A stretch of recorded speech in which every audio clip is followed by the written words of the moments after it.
Hello, hello, hello, hello, everybody.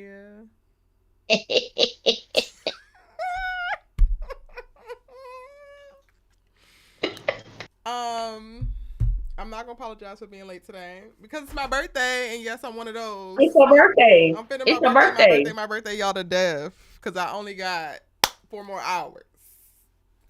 It's been a great day. Thank y'all so much for all of the beautiful birthday wishes that you guys have sent me. Tons of people have DM'd me. I've seen tweets. I've seen story posts on IG. Y'all are absolutely incredible. There's been comments on my videos. I appreciate you. I love you guys so very much.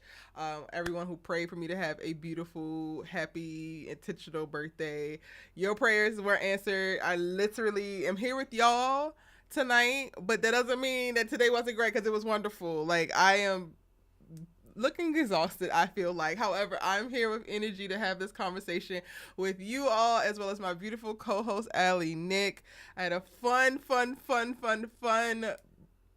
replenishing but yet restful, like, it was very interesting. I did a bunch of things today that pushed me physically and that I wanted to do, but then I also rested real well. Like, your girl was laid out tanning, enjoying herself after she got her surfing in and was eating some good food.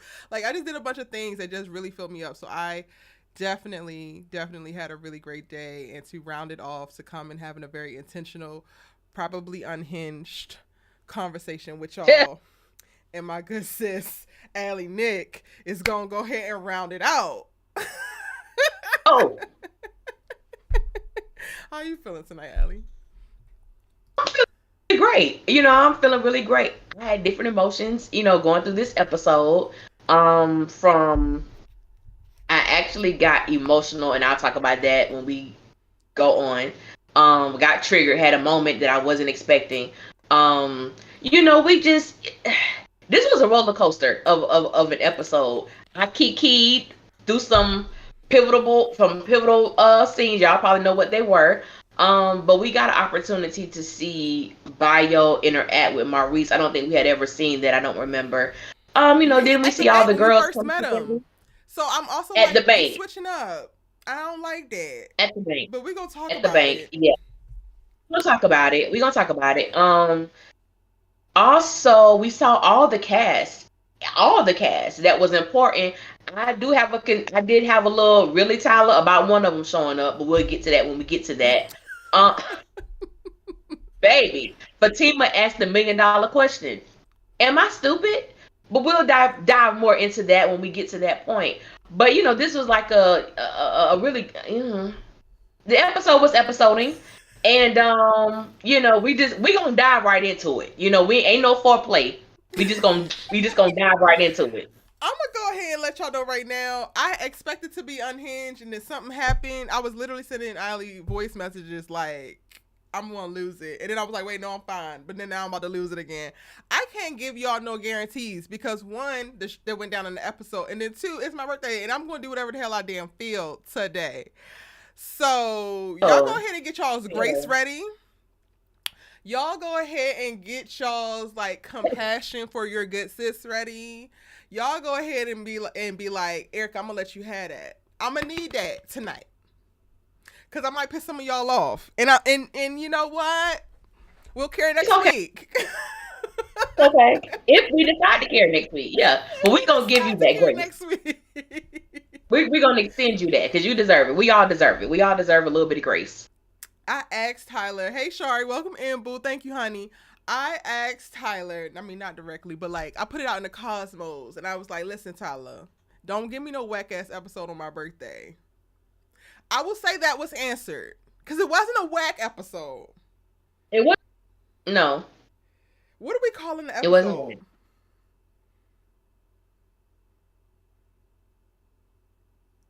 Oh, I don't know. How I felt was like a merry-go-round. I felt like I did feel like I was on a journey. I felt like there were times I wanted to get off, but I don't know what I want to call it specifically. I'm still processing some stuff That's about real. this episode. That's real. I'm gonna go ahead and call it I am. chaotic. It was chaotic AF Yes, that's the for me. perfect word. It was That's the very perfect word chaotic, for it. unnecessarily so. Mr. Perry, Mr. Perry. Yeah. And if we're gonna Yeah. jump right on in, I mean, last week we saved Zach to the end, and he was the meat and potatoes. I feel like he was the meat and potatoes in this episode. Do you feel like if we start with Zach, we're not gonna leave him? We we can get. I think we can deal with Zach because a lot of it was Zach. But I think we can get on and get off. Like I don't, I don't know. Maybe Or you you're want to gonna have to start with you're how gonna the have to girl. drag me off. If we start with Zach, you're gonna have to drag me off because there was so much. It was Okay, so do you want so to start with the girls? much. You want to start with the girls' reactions to finding out Okay, yeah, that let's do Karen it. could. Cause exactly what Okay, Karen said. It take for me to die to get some love. get some love, baby. That was a word, Sister Karen, missionary prophetess Karen. That was a word. I That was got to die a for sister y'all to gotta act like die. y'all like me. I got to die. Right. I mean, I I hear said, y'all baby, know, but do I got to die? yeah. And not too many people can get a preview as to what their funeral might look like. She actually got to see what would happen, and all that carrying on, all that. But when she alive, yeah, like you don't want to be bothered with You don't want to her. be Oh, bothered. Karen, you She's too overreacted. much. I Doing too much. absolutely Yeah. loved it. My favorite part of the whole episode is watching everybody devolve into a big emotional mess behind their love for Karen because this shit was not present this entire time. Every single time we get to see Karen, whether she is being nurturing, she is being Karen, or she's being blunt and direct, there's always smoke. It don't even matter her delivery. And yes, I'm saying she used to be nurturing because she did. Go back and watch season 1. She was tiptoeing around Oh. Andy's feelings. She was trying to make it seem like Gary was okay and trying to go with it all the way up until the boy almost squeezed the life out of her. Then that's when she got the hell off the boat. Meanwhile, Andy has given her smoke this entire time. The entire time. Danny, we The don't want to entire call time. a thing, but we want to be the loud mouth of the group that tells everybody like it is. But when Karen tells it like it is, you got smoke for her too. Sabrina, you don't really Yeah. But do too Karen. much, Yeah. so I can't really say nothing. Zachary Yeah. already know the hell that you done dragged her to hell and back for, and all of you, because they were on her head. I don't want to go there because I promise you I will not leave. Once we get onto the whole Zach and Karen of it all, I will probably not get off of there because while I am irritated by what happened, I also am side-eyeing all you this who has smoked for Karen this entire time because and that includes the damn sisters. You know what? I'm not. I don't want to talk about it. Go ahead. we gonna wait. Okay. So we're gonna start off like with, and then even going back to like their emotional state when they found out the possibility that she, died in the fire. And I'm watching it, I'm good, and I had a moment because I've lost a friend. When I was in college, she was murdered, and I instantly went back to because we were both in journalism, so we had a lot of the same classes. Because of our last names, we always sat right next to each other, and I just had like a mind thing. Like after Thanksgiving holiday, I go back, and she no longer sitting next to me. So Andy, to me, when Andy's response was so like you in the state of shock, to think you lost someone that close to you. So I could actually like appreciate the fact that Tyler gave them like real emotions to go off of. As far as when you lose someone suddenly and unexpectedly, what do you do? How does that make you feel in your body? Like when Andy was like, I can't move. Like I literally cannot move, and Fatima had to physically, help her get up. So I do appreciate that aspect of tonight's episode with the sisters and how they responded to the possibility of losing Karen in that way. Then we had that moment. Then Danny got on my nerves. For Fatima to be calling you and saying, Danny, we just need you to get to the salon. What's going on? Danny, just get to the salon. Okay, why? What is it? This is the second time Andy has been my MVP. Not of the episode, but just in this moment. Oh, okay. Danny, get your ass to the salon now. I said, yes, sis. Yes, sis. She deserved that one. Because she deserved that one. Would Fatima be calling you to go to the salon? Danny, let's be fucking for real. Thank you. Why would she be calling? It's something going on. Then for her to say, well, where's Andy? And Fatima was like, she's right here. That in itself, like, all right, I'm going. I'll meet y'all there. Then we get Sabrina's reaction. First of all, this is why you don't ever leave your phone. But we ain't gonna go there. I ain't gonna get too much. But You were then, on you her head know, last week about it. why would you leave your phone? You with somebody you don't even know. Why would you leave your phone? You're in Atlanta. They snatching people left and right out there. Why would you leave your phone? Okay, so boom. Oh, she done missed all these calls, and then she has to get to the, salon. What's going on? Okay, I'm on my way. Sabrina, I just want to pop that bubble that she calls a brain. I really do. I really do. But and I love all of them, but they all get on my nerves though. But Sabrina just acts so darn airheady at times. Like She it's do. really, she just gets on my nerves. She She really, do. and who else? Oh, Fatima and Zach's response, baby. I said, baby, Zach was gone like Flojo. Be lying. He didn't care. He was gone. Stop lying, Pam. Stop lying. But I think, but going back, being serious, I do think that his response was legit as well because you just in shock because you don't want to believe what you're being told. So in that essence, I could appreciate everyone's response to the possibility of Karen being gone. Yeah. I just in thinking about Zach's response and Fatima watching the response, like y'all are only gonna get giggles until I let this fucking rant out because all I got is hysterics behind it. Like that's all I got. I think that Zach's response was 100% valid. Oh, And touche, Tyler definitely. Perry. Touche, because you put me in a damn trick bag and what I have to say tonight based off of the things that went down. And wait till I meet Mr. Perry, because I've already made my A stances lot going clear. on. I've already made my It was a stances lot clear. going on. And now I feel like Now, I'm going to have to contradict, or some people will assume I'm going to contradict certain things, but I'm going to lay it to okay, y'all fucking straight. Let's go back to Sabrina before we even get there. Because in addition to okay. Sabrina having her moment of getting to the salon and her response, she has a great lunch date with Bio. Not Calvin. Maurice comes back over, and then it is presented that basically Bio is homophobic. I'm gonna just say this, and I'm gonna keep me to only saying this once. Tyler Perry, you got to do better with this fucking writing, because I have no problem with Bio being homophobic. While I don't agree with people being homophobic, they exist. So okay, he could be that character, but it coming seemingly out of nowhere when you literally could have planted the seeds when he literally met Sabrina the first time, and he could have not wanted to go to Calvin, not only because Maurice, not only because he likes Sabrina, but because he don't like gay people. Like it really felt like to me Bio just became homophobic out of nowhere. And he didn't even need to be.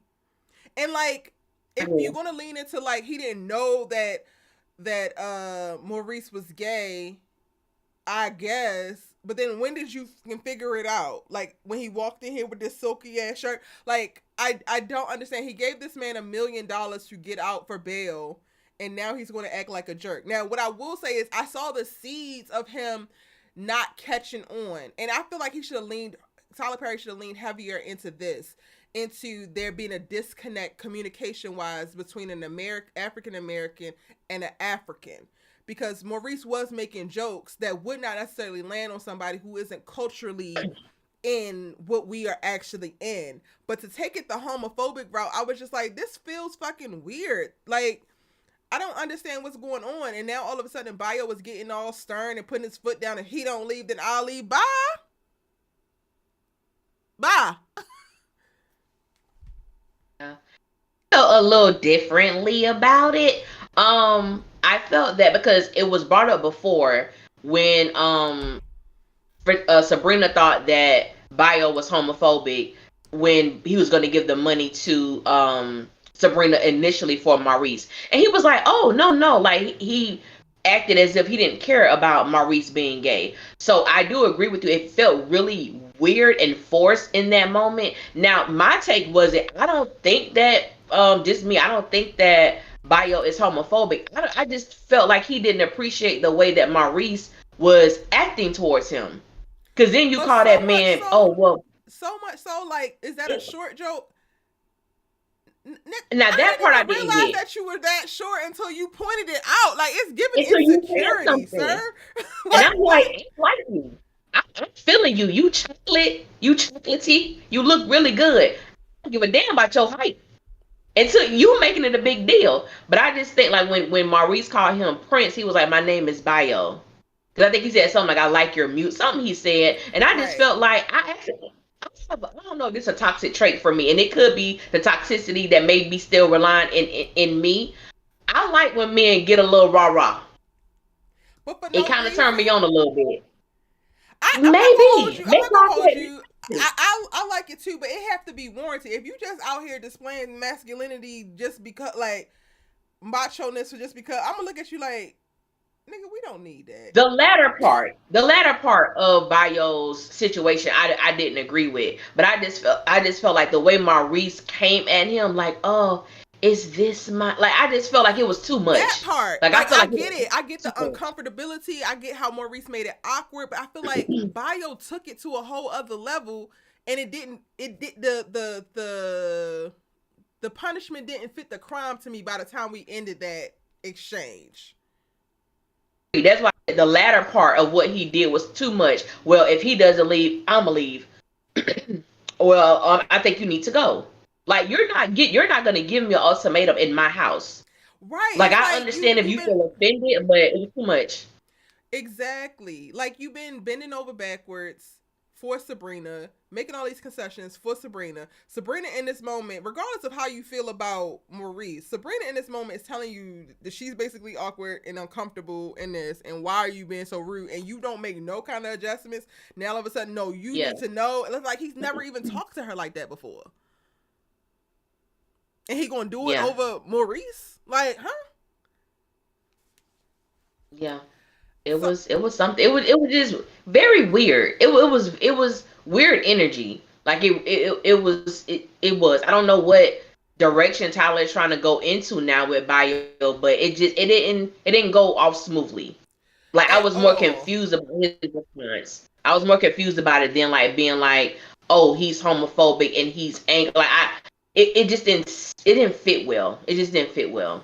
Yes, but I see what he was trying to do, because Sabrina needs to be put in a situation, because her issue that we have discussed ad nauseum at this point is her needing to use her damn voice and set up boundaries and make a stand. And this was a prime time for her. Well, I mean, she tried to, but she was still giving very much so meek little mouse, honey, and she needed to get a little bit more boisterous, like Bio was trying to do in her goddamn on house. Like, no, Maurice, chill out. He doesn't understand any of that. If you want to thank him, and let that be that. Bio, relax. This is my friend. Like, she needed to traffic direct, clear that jam up, and she just was like, oh my God, don't be so rude. That's my friend, though. Girl. Yeah. I need her to get some bass in her voice. Immediately. Get some bass in your voice. Honey, Yeah. immediately. And then also, when the hell did we text Calvin? And why did we text Calvin? Oh, we going there now? Because he one of the two Why people I had Sabrina? it Why well. we on Sabrina? So We on Sabrina. Okay, yeah. oh, so he's a part of Sabrina, so we could go there. Where the hell? You text me first. Tyler Perry. Tyler Perry. I respect the fact you trying to get everybody in the super universe in this damn scene. Okay, I appreciate you, bruh. But we know doggone well for Sabrina did not text no darn Calvin. And what is she texting him for? He's not her man. He ain't really her friend. It's kind of like they've been put together due to the circumstances. Why would she, of all people, why would she take him? And why did him and Preston show up at the same time? I said, what the hell you doing here? Preston? That was the oddest. Preston being like there Calvin was the straight. oddest. I could see Danny texting Preston. I thought Preston was oddest. What the hell you doing there, Preston? I know Danny didn't call you. I guess like Danny would have called him before Sabrina would have called Calvin. I can't see because it. Sabrina already had Maurice there. I'm like, exactly. What support you need? Danny didn't have nobody. and she just went through the attack, and Preston is staying at her house. If she's not going to be home and he's going to be looking for her, like I could totally see that just because of what has exchanged recently between those two. But Calvin, I was just like, she texted you for what? She didn't need a ride.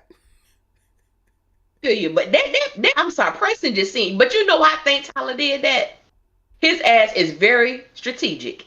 Mm-hmm. I think Tyler did that to show that every woman had their counterpart, meaning who they have been romantically linked with, to hold them in that moment. But Fatima was over there by her damn self watching it. She the only one. She the onlyest one that didn't have no man there. Well, her man was there, but didn't have a man there to hold her during that time. That's why I think Tyler did that. One is the loneliest. One is the put your finger in the air. It was so clear. It was so clear. I said, "Oh, he done making a fave." Baby, what? But we can't go there. If we go there, we're not gonna get off of it. Let's loop around. We know why Gary was there because of fucking Kevin. I mean, yeah. Aaron. He was there for Aaron. Yeah. He was there because of Aaron. And because I got so much to say about this whole Fatima thing, but I'm trying to think what else happened. Because a lot of it involves Zach. I don't know. We saw Aaron. Let's get Gary ass out the way. Let's get Preston's ass out the way, and then we're gonna bring it around town. First of all, let's get the big ass elephant out the room. Honestly, because Tyler Perry all of a sudden there's homeless people in the back with encampments that's catching the salon on fire. I knew it was not Jennifer. Like, I knew it was not Jennifer, but I could not for the life of me figure out who else it would be. I think you had we were talking offline, and she mentioned that it could have been Aaron's ex-wife's brothers or whatever. And I'm like, them. But homeless people that randomly... Tyler Perry, you can't just be pulling characters out of your ass just because, sir.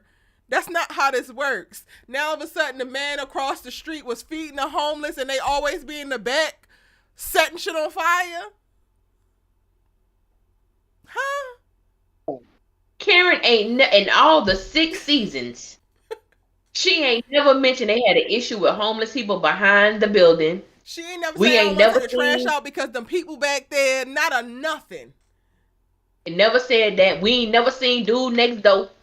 But that's one thing Tyler will do. Tyler will create a character to fit with it amazes me yet perplexes me that he does that. And it irritated me tonight. So interesting. Because it's not so fair. It's not fair to your audience. But I mean, it's your show, it's your world. But we just gonna go ahead and point it out. It's not fair to your audience because we're with you. We are literally hanging on pretty much every word and following the story and trying to make sure that we catch very, very small details. What was the point in Pam actually leaving the damn curlers on if the fire wasn't going to come from Pam leaving the fucking curlers on and it was going to come from a homeless person we never heard of lighting fires to stay warm behind the salon? We never even seen the back of the salon. First of all, if we can finna go there, look at what the hell these people wearing. Is it cold in Atlanta? No. What they making fires for? They roasting marshmallows? Karen, why wasn't there no soot? Why wasn't there a hair out of place? Karen said she went to the hospital, then got cute. Okay? Out of all the people in the world. You got all these people out here, and then the next elephant in the room, Tyler Perry, ain't nobody waiting with no body in no building this long for a medical examiner that looked like he just learned English yesterday. Like, I was like, speak up, use your word. What is the... Speak, sir. We've been waiting on you when you sit up there. What are you doing? No shade to anybody who have a real stutter or anything like that. That's no shade to you, but this man was literally... came in weird with no authority, no nothing, talking poppycock. I had an issue with that examiner. It wasn't what you said, but I feel that was funny. They're asking who's in there, like just tell us, we can't tell you that information. Then I when can Karen confirm that says, deceased. We knew I it was the can't dead body confirm. in there the whole time. Who is the dead body is the question, Negro. That's the question. Then when Karen said, and this is the thing that got me. Karen says, I own this shop. I said, that's all they had to say? You didn't ask for no ID. You didn't ask for her proof of nothing. One of the home. It was an old man. Old man. I said Tyler Perry. This that merry-go-round. I said Tyler Perry. For you to have put so much emphasis on Pam being this careless employee, she's not turning off the curler, she's not doing her job. If Pam wasn't going to be the person to start the fire, then it should have been a person who would have made more impact on the story. Example being Aaron's ex-wife's brother, or somebody from one of their past. Maybe it could have been the dude that used to beat Andy in college coming back. Like it should have been more of a mark than having a unknown John Doe that none of us will ever know, that we have no care about. That's who you chose to burn up the shop. The hoe who That was a sent the wasted picture of Karen and storyline. Zach. Huh? It could have been the hoe who sent the picture of Karen and Zach. The same person. Yes. It was crazy. Excuse me. Yeah, I didn't like that. I didn't like that at all. It was, Mm-mm. and this is why this episode was chaotic, because there's so many loose ends and plot holes and random ass stuff in the plot holes that weren't even holes to begin with, but now all of a sudden there's some kind of mishmash of whatever in there. But then there were really, really great beats and things that did move the story along. Before we get into the meat and potatoes, Q and Logan. First of all, this pissed me the hell off. First of all, I said, okay, how is it that you and he getting all rough and tough with my Afro puffs with Q?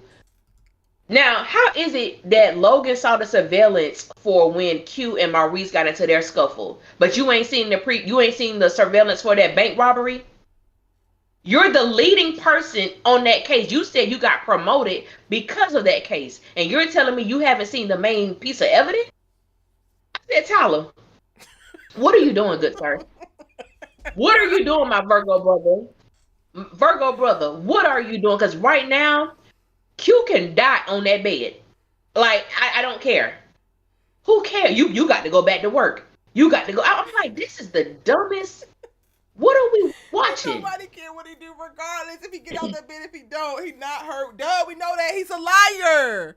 It's real interesting that you can point out all of the other lies except for the convenient one that got your goofy ass a promotion. It's time to print a retraction, sir. It's time, Logan. Yes. You done messed up. Come on, somebody. If you blow this for me, I said your case already blown. It been blown. It is. It been blown when you decide to unsolve that hoe, listening to the perpetrator. You was done then. Done then. What you doing with a gun? Why you in Maurice's car? I said that's theft. That's theft, and he got a gun, and he's out. He's on house arrest. You need to arrest him right now. Why you not arresting him, Logan? Why? I need to know. Make it make I need sense, to know. Logan. We was rooting for you with your weak ass. I really was rooting for Logan. I really was rooting for him in the beginning when he first stepped on the scene. I really was. But I really was. Another one bites the dust. All right, we can't be shucking and Bites the jiving dust. hard no more. Oh, we only 20. You ready? In. We ain't doing that. Yeah, because it wasn't a lot going on. It wasn't a lot. That's true. That's true. Yeah, I'm ready. You ready? I'll let you go. Okay. What you need to unload for? We want to talk about his response. We want to talk about. Okay, go ahead. Okay, get it. Go ahead. Go ahead. I think that it was way too convenient for Karen to just walk up looking like she was looking, even though she was looking damn fine. Slay, sis, slay. Zach's response, 100% understandable. No qualms there. All around, actually, when he thought she was dead and when she thought she was alive. Now, I do see Tyler Perry literally throwing it in Fatima's face by everybody being coupled up except for Fatima. However, this ain't about you in this moment.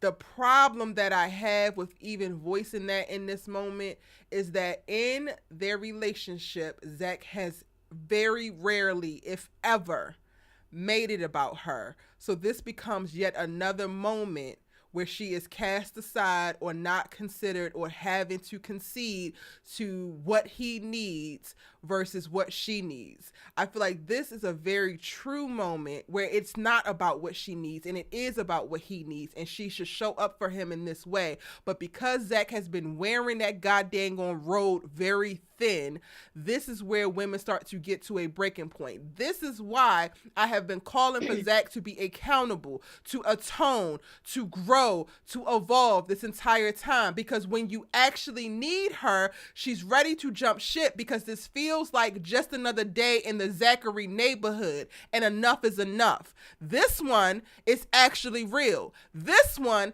is actually understandable, but because you lack emotional intelligence, because you lack effective communication and half the time critical thinking skills, you have not been able to meet the more smaller obstacles within y'all's relationship, or specifically within your life, that is starting to impact your relationship in a way that you can handle it and not passing the buck off to her for her to handle it. So now this becomes yet another goddamn on thing for her to handle. So I understand it, Fatima, but also no, mama, because this one is for real. I am sorry that this boy has put you through so much. It has been quite a lot. You asking the question of if you stupid is a very real question to ask right now. I don't believe that you're stupid, but I do believe that you're being selfish. And I want you to be selfish, but just not in this moment, because you're better than this. Now, what make matters worse is that she got it twofold, because while we got Fatima in the Sistas promo, she's the fifth sister now. She submit to her spot. She has all this storyline. For me, them sitting in that damn parking lot, not only being coupled up with their men, but also seeing how the sisters all rallied around Karen, I could totally see how Fatima internalized being outcast in that moment, not just from Zach, but she's sitting here having to dry Andy's tears about a woman who could potentially take her man. That's some heavy shit. So I understand, Fatima. However, you did right in showing up for your friend Andy in a moment where she thinks her best friend has died. It's just a tricky situation. And unfortunately, Andy has also put you in quite a bit of circumstances that has called into question or had her playing the 50 too much. So you weren't really able to understand, not necessarily where you are, because you know that you are valued with her. However, she makes it seem like you're making her make a choice when she's literally the one being messy. And I'm gonna go ahead and let you, because I'm making points and I know you got some things to rebut or maybe to add on. So I want to go ahead and let you do it. I'm not gonna forget. I have a very interesting perspective when it comes to Fatima, because I feel like I do agree with you in the sense of Andy has put her in some situations, but I feel like Fatima also has put herself in those situations, because at the same time when Andy kept saying, oh, she would go to Andy and be like, I know I shouldn't be talking to you about this. I know I shouldn't talk to you about Karen, but you still doing it. So why are you prefacing it with those lines if you're going to do it anyway? So I think that I think she has just as much of a responsibility of placing herself in this weird ass situation of triangle, hectagon, whatever the shape is now with all these damn people. I also feel like, in my mind, this is how I feel like, yes, and I can't believe, I'm probably going to be taking up for Zach a lot, that I can't believe it.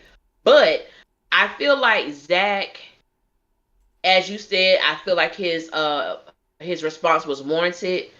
I feel like Fatima, because I think it's bigger than just the possibility of Karen being dead. I think that Fatima has been insecure when it comes to Karen from the beginning. I don't think that's something that she has necessarily dealt with, and I don't think that Zach is really in a place to make her feel comfortable in that area, other than, I'll always love her, but it's you I want to be with. But when you have certain responses to your ex, it will make the person that you're with have a little bit of a, well, are you sure you're over this person? Are you sure? And I think that's why, even with the picture, I don't agree with how Fatima responded, but I understand, because this is the same girl who you had sex with me that morning, and then you had sex with her that night. So it's something there, Zach. Are you sure that you're over this person? So I can understand her asking those questions. I can understand her being a little bit insecure, but it's like, at what point do you exalt yourself and be like, do I really need to be in this space with Zach? Because I'm not gonna be with somebody and I'm still feeling insecure about this one person. Like, there's nobody else in Zach's life that Fatima feels insecure about but Karen. And I understand it. Like, I get it, but it's like, it's a personal problem, because it was one moment, I can't remember, I think it was in season 4, Zach and Fatima had just had sex. They just got done. And the very words out of her mouth right after he did what he did, she said, every time I think about you and Karen, like, I get so mad. That's what you think about after being intimate with your man? Like, I don't I don't know. I don't even want to start with this whole Zach Karen thing. That's the thing, though, when it comes to Fatima. Like, I totally get what you're saying in reference to that. However, Fatima's already taken on a lot. I personally feel like, in respecting your partner's journey and where they at, and not necessarily taking their word for it, but seeing the thing a thing, because you see it. You see it. Regardless of if he's going to deny it or not, you see it. I feel like there's something to be said about Fatima making peace with that herself. Like, if this is something that is going to keep bothering you, you need to get out of it. Because this is in addition to all of the other little stuff that you're putting up with, that, like, okay. Like, this would be the thing that broke the thing for me. Like, Fatima, I think, is very valid in having concerns about if Zach is still in love with Karen, because he has yet to process his feelings. He has yet to fully grieve their relationship. He has yet to fully release it. He has literally run from it, and you have enabled him to do so. So I personally have less empathy when it comes to the specifics of Karen, when it comes to Fatima, specifically because she is literally seeing it for what it is and still walking into it.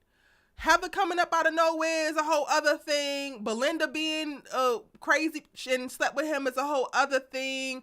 Like, all of the things that's coming with Heather and this baby and the damn baby daddy now is one thing. Deja moving in next door. All of those things are like literal pop-up. They came out of nowhere. But Karen been there. That been established. You know the details. You know the history. You know how he feels. You can look at him and see it, regardless of if he's telling you the opposite. And I'm not negating the fact that he needs to be honest with her, but he's not at that place in his journey in healing from his relationship with Karen to even really know that. I think that it's going to take this particular incident for him to really register exactly how he feels about Karen, because he's going to have to process it so that he can make it make sense for Fatima. So for me, it's one thing, like, I'm not for her putting up with all the bullshit, because I've been saying, like, girl, choose yourself. Y'all could just date, move out, whatever this whole time. But if you are going to pick a struggle, pick the one of these random pop-ups that y'all having to deal with, and you putting out all these fires for him, versus the 3-year relationship that you knew that he was in, that you knew that he was invested in, that he actually started with you and was planning to go back to her in.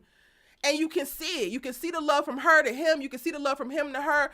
Like, either decide that you're not okay with it and separate yourself, or decide that you're going to give him space to actually process it and figure it out and stand by his side. I don't like her playing a 50 in this particularly, because this is the one of the very few Zach drama-filled things that she can actually say that she had full visibility for. She can see it even better than Zach can, in my opinion.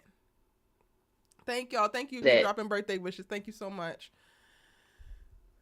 Agree with that. I agree with that. I guess I feel like, you know how you ever heard this saying where it's like, the enemy doesn't change his tactics, only uses different faces. Mm-hmm. And I feel like with this whole situation, I feel as if the tactics, they may be different, but it's the same face on there. Like, I feel, for me, when you introduce, like, Fatima and Zach as, it go back to, I was having this conversation with this one person, because they believe that a lot of the saying was, Zach don't care that Karen was involved in this fire. He's only concerned about his baby. I don't think Zach gave two damns about no baby. No. Based on his, I I'm just mean, I saying, think that that's based a on his, thought, but it's I also mean, it's because a Karen thought, is but carrying the fucking baby. Like, if it was Heather, it, this would not have that happened. it wouldn't, and but I do believe his main concern was Karen. Like I think that was his thing, and the girl was basically saying like it had nothing to do with any type of love that he has for Karen. And I said I find it interesting, and I said I also find it funny that you believe that Zach has no type of love for Karen, yet you believe that he has dissolved all of his feelings to the point that he is emotionally stable enough to go and marry Fatima. Like, how do you The believe that? Nile is But a you don't river believe in that, Egypt. isn't it? Isn't it? So it's like those type of things. Like I don't know. I had like a really like another feeling that I had for Fatima in that moment. It was like I understood, and it go back. I think to something that you said. I understood, but in that moment, I know that Zach needed her, whatever. But I mean, it was almost as if Fatima didn't exist in that moment Because she didn't. with him. Because She she didn't. didn't. She And I didn't. don't think that She she did needed not to. exist. I don't think She that didn't. I don't think that She it's did not. realistic to like I don't think it's realistic to expect that of your partner. And like I'm single now, and I was single at this time, but I had an ex get shot, and the way the timing actually worked out, I was already like he got shot 9 p.m. the night before. I was on a 5 a.m. flight back to Baltimore. So I'm at the airport and I get the call that he's on life support. Wow. And like we weren't together at that time. We had not even talked in maybe a year and a half, maybe. Like this nigga was lurking on socials at most, but I had no contact. Like we had no type of interactions or anything. But in that moment of like the first thing I did when I landed was drop my stuff and run to the hospital. And I could only imagine that if I was in a relationship at the time, I probably would have still did the same thing. And my nigga was gonna have to understand. Period. It's not about and while I did, I'm not even gonna lie to y'all and like try to sell this narrative of like no feelings came back up or whatever. I don't know. I feel like it would be different if I was already in a healthy relationship. I don't necessarily know if I would have went to the places that I went to, because I did go to places of like, okay, so what do I have to do when he gets out of here? Like it was a lot. It was a very violent crime that happened to him. Things went down that was like going to impair how he lived if he made it. And I was like already thinking of like, well, do I gotta move back to Baltimore? How do I get him to LA? Like all of these different things. And it wasn't more so from a place of like, oh my God, the love of my life, because I don't necessarily believe that he was that. It was from a place of like, I have this deep love for this person and they need right now. Whatever need they have, I need to be able to give it, because they need to live. So I think that death changes the conversation. When we're having a conversation about life or death, not many other people existed. At that time, my mother was pissed at me. One of my best friends, who's a male, was talking big shit, and he don't feel like he was talking big shit at the time. But I was like, later for that noise, that my best friend was telling me I didn't need to be down at the hospital. Let it go. Like, he's reaping what he sowed. My mother never liked him. Like, and I didn't give a fuck about what none of you niggas. And at that time, all of y'all are niggas for me. So I bring that experience into watching this particular thing play out. And that's why I have so much empathy for Zach in this moment, because in the moment where someone that you love so deeply, that you thought that you could spend the rest of your life with, that you had made plans with, like, even if you're not in that space right then and there when this thing happens, the love is the only thing that matters and the only thing that's at the top of your mind. So no, Fatima don't exist in this moment, and she shouldn't. She don't need to. What do you need? You need food, you need water, you need shelter, you need protection. You don't need right now, Fatima. Yeah. You need to feel included. you want to feel included. You don't need to feel included right now. You want to feel included, which is fine. It's a human want. But right now, Zach needs to know that this girl ain't dead. And what happens in your mind, if there's anything that I can do, I need to do whatever it is that I can do to make this not be the case. To make sure that she's not dead. Now, I don't know if y'all feel me on that. I don't know if that makes sense. But that's just from what I experienced. It makes sense. I've never lost like a lover, or I've never lost an ex. But as you said, I'm single now. And these single streets are pissy and shitty. But I remember one time I was with my boyfriend at the time, and one of my exes, who was still a good friend of mine, he was really going through something very traumatic, and he ended up calling me while me and my boyfriend was together. I didn't think, because I'm not cheating on him, I'm not having like outside conversation, so I picked up my phone, and he could hear it was a man voice on the end, so he kind of gave me this look like, talking to, and so I told him, and he was like, oh, okay. So we're having this elongated conversation or whatnot, and I could tell by his body language he was getting a little agitated with me being on the phone. And so, long story short, I ended the conversation, we got off, and his whole thing was like, he just wanted to make sure that I could just like understand where he was coming from, because he was like, you were sounding very concerned and like very like emotional. And I was like, because he's my friend, like, I want you to understand that yes, at one point he was more than that, but you're who I'm with.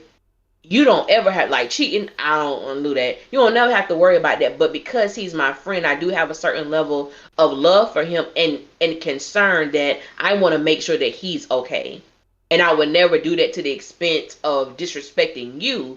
That's why I had the conversation in front of him. I'm not hiding anything, but I think sometimes, people be like, well, suck it up. I ain't doing that. But I do feel like because he was my man, his feelings were valid. I'm going to make sure ain't nothing going on here, but I'm not going to negate this over here either because I'm with you. Because he been in the picture longer than you. You know what I'm saying? So, but I feel like you said, it wasn't about Fatima in that moment. It wasn't about Fatima. I think I saw somebody was like, that he should have checked on her. But it ain't about her. Check on her for what? No, he's in that moment, in that zone. Now, I do feel like Fatima, like, I felt sorry for her just a teensy wincy bit. I mean, it wasn't a good look. Like, I definitely can find empathy for her. I just don't think that her demands were valid. But I could see how it looked bad. My empathy only came from one moment. I was like, damn. That was my response.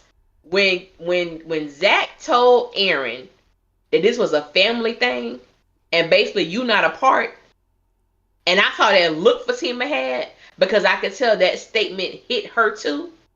I was like, damn, sis. I love Aaron. Damn.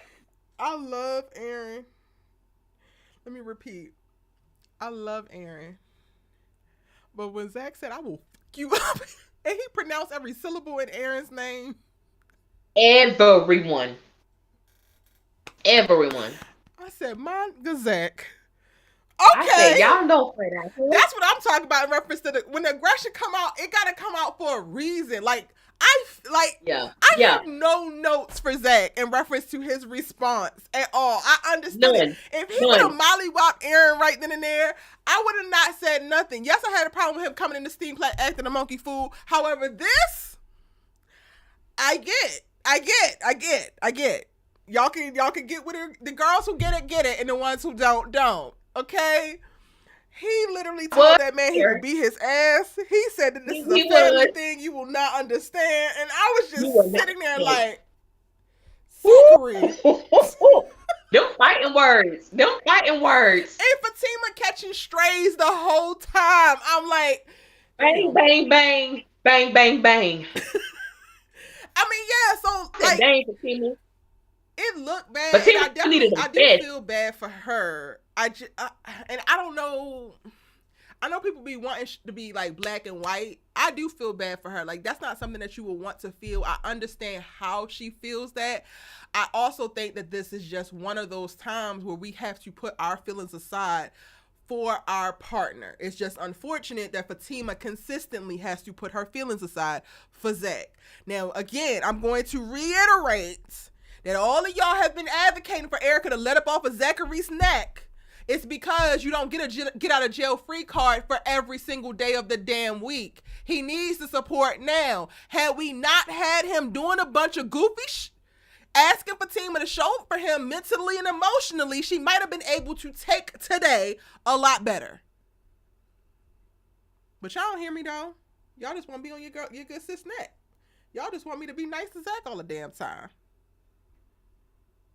And now we got problems like today. Now we got Fatima getting drunk at the bar, talking to a friend that ain't a friend.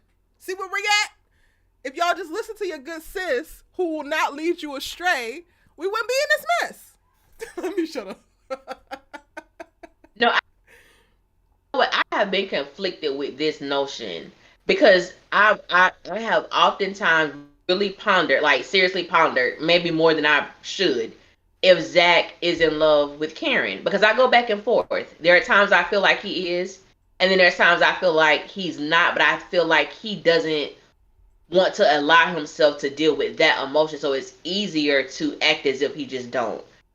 And I guess after I know that he was happy that she was alive, but I was like, some of that seemed very romantical.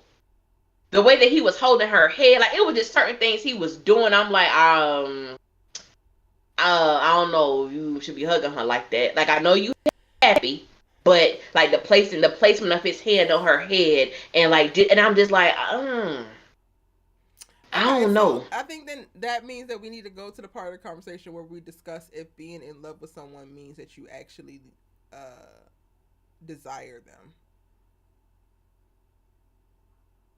For me, I can only speak from my personal experience. Have been in love with someone. The people who the people that I have been in love with, I have desired them. Now, if things happen, I may not be in love with them anymore, but I love them, but I don't want to be with them. Sometimes I feel like, I don't know, because there is in some instances, more 95%, I do not believe that Zach wants to be with Karen. I don't think he wants to be with her. So do you think that means that I was having this conversation with her? Huh? So do you think that automatically means that he's not in love with her? But that's the thing, and that's a contradiction. I do believe that he's in love with Karen. I think I do believe he's in love with Karen. Honestly, it's given he's in love with her. It's given that. I'm not even going to try to lie. It is given that. Yeah. However, there is so much nuance, and again, the internet is where nuance goes to die. So put y'all critical thinking ears on and listen the hell up, especially you lurkers, because I don't want to see about this on Twitter. Okay, it's my birthday. I will cuss y'all asses out. Okay. Anyway, in looking at this specifically, and I hope this is okay, which, I mean, I guess it's just going to have to be because it's my content. I say what I want. I relate a lot, or at least try to find relatable points as much as I possibly can. And the closest thing, but this boy ain't die or ain't get close to dying. The last guy that I kind of really took seriously, I think that there was a part in time where I thought that I was in love with him, but I never really was in love with him. But I was in love with the idea of us. I was in love with how certain moments felt when things were great. I was in love with the sex. I was in love, just with the best part, the idea of the best parts. So when that came to an end and my male best friend had to scrape me up off my couch and I'm losing it, oh my God. And it's this relationship was nowhere near as pivotal or crucial as relationships past. I was actually in love with the nigga before him. This was not that. When I look back on it, that was literally not that. However, I do think that Zach and Karen were in love with each other, And there's something to be said about him not processing, like, whether y'all liked it or not, the moments of Karen like can't get over Zach and won't let him go, and y'all too busy running around the streets calling her bitter, was her working through her grief around that relationship and doing it her way and expressing herself and not backing down because people wanted to try to shame her or make her feel stupid for how she felt or what she thought or what she thought she saw. Zach has yet to have that, so he could very well still have that in loveness in him, but then be competing with who he wants to be, who he thinks he is. Because I do think that Zach has a dissociation problem where he thinks he's a man that he actually is not right now. So there's already a clear thing of that for me. So he could definitely be in love with Karen, but also very decided in wanting to make this work with Fatima because of how it looks and how easily it started off. Now, what is going to be kind of like, I guess, the deciding factor that actually tips it, and I think has been tipping it, is how much turbulence he has been experiencing from his own doing. I am not putting this on Fatima because this is his shit. But the turbulence that he is experiencing within a relationship with Fatima, that's starting to feel a lot like what it was with Karen. And if he has yet to develop the same in-loveness, he loves Fatima dearly, I'm not going to take that from her. But if he has yet to develop that same attachment and in loveness that he had with Karen, then it could make sense of the shift that's happening because he's starting to experience the same drama that he thought was a Karen thing, but it's actually a Zach thing that is moving with him from one relationship to the next. Did I answer the question? Did that? I don't know. I feel like I just said a bunch of words. It was, you said a lot, but I just think it was your perspective on, what being in love with someone means, what loving someone means, and being able to process those in a healthy way to know that your current situation and your past situation is really a reflection of you. It had nothing to do with the fact that it was Karen that was making up all this stuff and treating you a certain kind of way, because the same exact things that you were doing or that you were experiencing in that relationship, you're experiencing it now with a completely different woman. So if Karen was the issue, that equation kind of showing that ain't the case. It's you. You are the common denominator. So, and it's all about like processing those feelings. And I don't think that, as you stated, Karen's grief and Karen's healing process, it was up and down. We saw the different, emotional, I guess, waves that she experienced. But with Zach, he never got an opportunity to do that. Tyler wrote it to where he never took an opportunity. He never took an opportunity. Because he never took an opportunity. Fatima gave him plenty of outs. She did, but I was like, what? I don't know. I have an issue with Tyler Perry, just the way that he writes Zach, and I just do, because I feel like I just think he wants so much for Zach to be this compelling character, and he's in therapy and he has quote unquote moved on, but also I give Tyler grace too, because I feel like Tyler knew that a lot of women would be rooting for Zatima because aesthetically they look good together, or the sex scenes are so amazing. But deep down and within this man, he was broken when he got with this woman, and probably secretly, and I ain't gonna say probably, but is still emotionally invested and connected to his ex. So I really wonder, what is Tyler really trying to say with Zatima? Like, what is the messaging that he's really trying to present to the community of people who watch this? Yeah, he could be fine. He could please you sexually. But if his heart ain't really with you, is it worth you holding on to it? Like, that's how I really feel. Because I had to take a step back. Because I'm like, why do this make me so mad? And then when I really started, like, to tear it down, I'm like, maybe that's what he's trying to show. Like, you moving so fast because, oh, girl, he do me so well. He made me feel so good. But he's really not feeding you.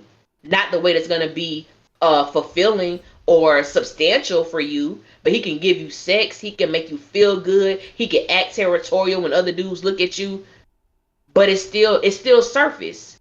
It's like when I look at Karen and Zach, she knows this man. Knows him innately. Fatima, that hasn't happened. I don't know if it will happen, but they're engaged. And I know people love to say that, the people who rock with them, and that's fine. I ain't got no problem with that. But I'm like, when you take out the sex, when you take out all the little banter, what the hell do they have? What they got? Mhm. That's what I want to know. Because What I they ain't got, gonna y'all? lie. Tell us in the comment What section they in got? the Because I chat. saw a whole lot of people, and I told Erica I try to be respectful because it was her channel, and I'm trying to be a good neighbor. No, listen, it's Erica's birthday. We turning up. I don't When even I drink, saw but I them have rose people, here. Shout out to Black oh Girl girl, Magic. get it, girl. Get it. So our last live, I saw so many people that made me feel like they was like teenagers. Oh, Zatima forever. Oh, it's Zach and Fatima. It's this and this. And I said I wanted Baby, to we say having something, a but I bigger ain't conversation than that. That is not even a please. thing that we're talking It about. wasn't even worth. It wasn't even worth the response. But when I looked at it, it made me. I'm like, but that's all they can say. That's Mm. all they can say. All you can say to prove your point. Oh, I'm a Erica, Zatima fan. Erica James says they have their own show. What They got else their on own the show. show? They got their own show. Y'all go They got ahead. their own show. I'm about to elaborate on what Allie just dropped. Y'all can feel free to put in the chats what you feel like Zatima has aside from sex and great banter. Please tell Um, us. so Please tell go me. ahead and drop your thoughts if you have some in the chat. But I want to go back to what you said about he's not feeding her. I hope I'm not losing it because I feel like I'm kind of losing it. Mm, Okay. but I had a point. I might be losing it. And it was specifically about that. Hmm. Oh, well, it wasn't specifically. It just I sparked from that. It was interesting to me, and again, I am not faulting Fatima for how she feels. I just feel like tonight it was not about her. So you can ask and want something, but those needs just don't get met tonight, honey. I'm just sorry. It was interesting to me how she wanted to position to Angela how he left me hanging in this moment. He didn't show up for me or support me in this moment when it comes to caring. But that is not the dialogue that she has when confronting Deja. That's not the dialogue that she has when he dismisses you and has Connie at the hospital. That's not the dialogue that he has or that she has with any other things that make it questionable, where he is basically like betraying you within your relationship or abandoning you emotionally or mentally. So for me, I'm just like, you cannot go through 10 things, Fatima, 10 arguably trivial things that become a thing because you allow yourself to take on Zach's issues as your own. And then when the one mountain come, be like, no, I needed you right now. You needed him them 10 times ago. You needed him to show up for himself. You needed him to make sure that his burdens didn't become your burdens. You needed him to see you and respect you. None of those things happen. But when it gets to the moment where he actually needs full carte blanche to be able to think and feel whatever he feels as spurred by somebody's potential death, now it's important. Now he didn't see you. Now he discarded you. He's been doing that. That came up for me when you said he wasn't feeding her. Those are he just I don't know. Fatima, when we got to the scene with her and Angela, I just felt like, where did this come from? To feel Mm. like, and I don't ever like, and I have issue with it even with, like, I guess characters. I just be like, okay, your feelings are valid for you. You are entitled to feel how you feel. But when she was stating that she felt abandoned, and I just want to make, because I told you I was having issues with my Spectrum was doing the most with Mm-hmm. it cutting off and stuff like that. So when she was at the bar, was she stating that she felt abandoned by Zach in that moment when they were at the salon? Is that the point that she was making? That she felt abandoned Yeah, in that moment? he left her at the office, ran to the salon, and then at the salon. Okay. Okay. All right. So for me, I was just like, the audacity. I don't. I felt it was selfish. I thought it was Mm-hmm. like he abandoned me, and I remember Angela saying, "Oh yeah, because you don't like feeling abandoned," and I'm like, how did this become about you, Fatima? And I think that, like, I did. How did this become about you? Because I feel like when she it was on Zatima, the whole thing with Ian, and she cried when she found out he was like stage 4 cancer. Like, you had a moment to have that experience with your ex that she claimed that she wasn't in love with, that she claimed it was very different from the way that Zach was processing the issue with Karen and the way that she processed the issue with Ian. I'm like, but you still cried. You were still emotional. It still triggered you in some way, and you hugged him and all of that. And so I'm like, And I want to go ahead why? and, because you brought up Ian, and I'm glad you did. Yeah. I want to be very clear, because y'all are very quick to call you, not y'all, because y'all actually my people, but the niggas lurking who are going to try to be very loud after this, those people, y'all are gonna be very quick to call me a hypocrite. I also feel like if Ian died of cancer and Fatima found out, she would be 100% within her damn rights to act exactly how Zach is. Put that in your pipe and smoke it. Go ahead. Yeah, that's just like, I just feel like sometimes, and I've always felt this way about Fatima. That's why, like, I'm not the biggest Fatima fan. Like, she probably the one I like the least. And I've just always felt that there are times that I think Fatima exalts herself a little too high.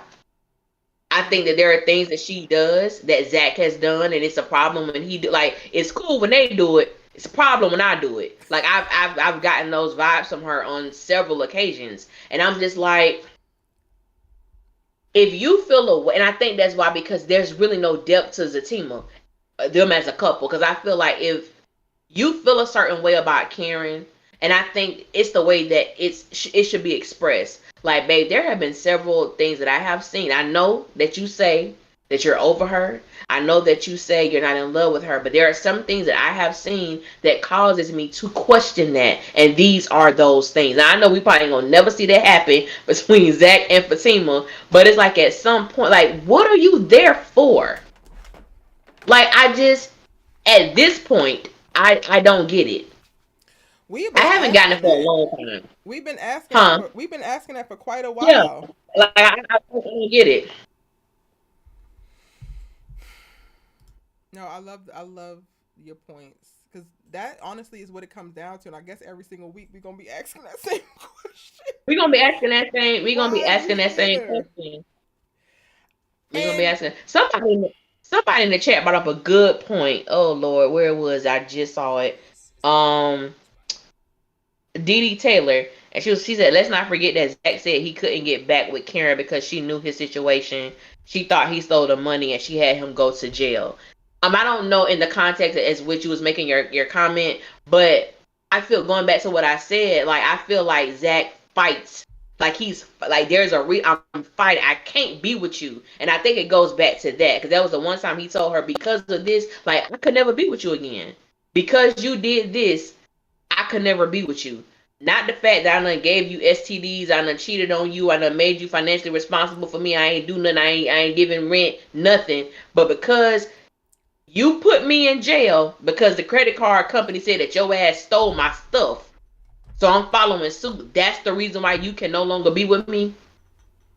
So I'm like, if it wasn't for that, you would be like, it's just weird. Tyler Perry writes some weird stuff, and I'm just like, it doesn't add up to the thing of, you have these emotions for this woman, but that's the one, and not everybody got their own thing, but that's like the one variable that happened that's causing you. Is that the only reason you with Fatima? Because Karen had you put in jail? A little curious about that. these are questions that we all need No, answers to. we need answers. Because that's tea. Like, I don't know if I actually believe it anymore. Like, I understood at the time about the ashes, and I understood at the time about getting him arrested. I've dealt with, because I went to jail. I've never sent a dude back to jail, and I understand the weight of that. So I never, like, trivialized that. And also, you compromised her life, giving her STDs on numerous occasions. Like, there's some real stuff there. And now I don't know if I actually believe that was the thing. I think that Zach did not get back with Karen because he thought he found better. And I'm not making a statement and saying thought either way, because I'm not having a debate with y'all tonight. But yeah, I get it. I get it. I think that is the real driving force, and that was just a convenient excuse, because this whole entire time he has been running from actually dealing with and processing what he feels and why as it pertains to Karen. But I just thought about this. Thank you, memory. Season 2. When he when he broke into Aaron's hotel room and saw that Aaron was going down on Karen, he told her, "We ain't gonna never be together, ever." That's what he said. So what is it, Zach? But didn't he tell her to wait for him right after that? He did. He asked her, like, would she be patient? But a lot of people use that against Karen. But Karen did tell Zach in the hospital. She said she was interested in Aaron and she wanted to know what could happen between them. She was very honest. She told him that. The fact that you broke into this man's hotel room and messed up my girl getting her little, stuff done. Oh my God, we ain't gonna never be together ever. I was happy, trust me, before you came in, get the hell out. And then 12 hours later, you sliding up in Fatima? Man, please. Please. Yo, we ain't gonna never be together ever. Bro. Points were made. Which is it? Which is it, Zach? You're lying, bro. You're lying. And then Zach pissed me off because he did like a lot of men do. Man, I love y'all. Trust me, I love me some black men, but some of y'all. Listen, and he got with Fatima. Did y'all see the way the bitch was walking? I'm about to go on a tangent real quick. Did y'all see the way? Go ahead, girl. Get your tangent. Get your tangent. That trench peach, whatever the hell black coat that was in Real Love. If you ain't watched it, I don't know what you're doing with your life. But please watch it. Black men gonna black men, and I'm gonna sit and I'm gonna watch every single time. Go ahead, girl. I don't even know what I was about to say, but but I guess when he was telling Fatima, I ain't never had no woman to speak life over me. I ain't never had no woman to make me feel like I could do stuff. I said, y'all get on my nerves. Not men, nigga, y'all get on my nerves because y'all have a good woman. I'm not saying that Karen was perfect because none of us are, but I believe the same thing we saw Fatima giving Zach those affirmations, telling him that he could do great things. We found out in Zatima that Karen was giving his family money. So not only was she supporting Zach, she was supporting his mama and her drug habit and his no good ass brother. She was the same exact person that Fatima was, no different. But because you sliding up in some new coochie, you want to make that new woman feel like she the damn bread and butter, as if the girl who you was with for 3 years was just dogging you. And people, oh my God, all Karen did was down Zach. All she did was talk bad about him. I said, let's not forget that when we were introduced to the Sistas universe, Zach and Karen were already broken up because he had given her an STD that she needed an antibiotic to get rid of. Let's not forget that. Let's not forget that. So I'm like, I think that's what pissed me off about the whole Fatima and Zach situation is because you going into this situation as if you don't know why Karen doing this to you, talking to you like that. And Fatima just eating it up. Just eating it up. Because he giving you the blue light special in the shower. You eating it up, sis? Girl. It's the Karen only ever ragged on him, only ever nagged him. Meanwhile, you go back to season 1 and 2, we have a whole... Not only were we given all of the context as to why she feels the way that she does, she don't actually talk shit about him until like episode 6 of season 1. And y'all would have thought that she was saying it out the gate. I literally went back and watched. She didn't even start telling him he wasn't. She literally started the season off just saying, get your and go. And then allowing him to cry in her lap while she was trying to maintain.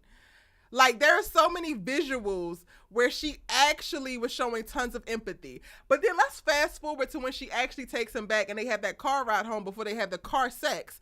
And Zach is like, I promise Yes. I'm never gonna do it again. I promise I'm just gonna be better. And she looks at him and says, you can't promise me that, but we gonna get through it. Yeah.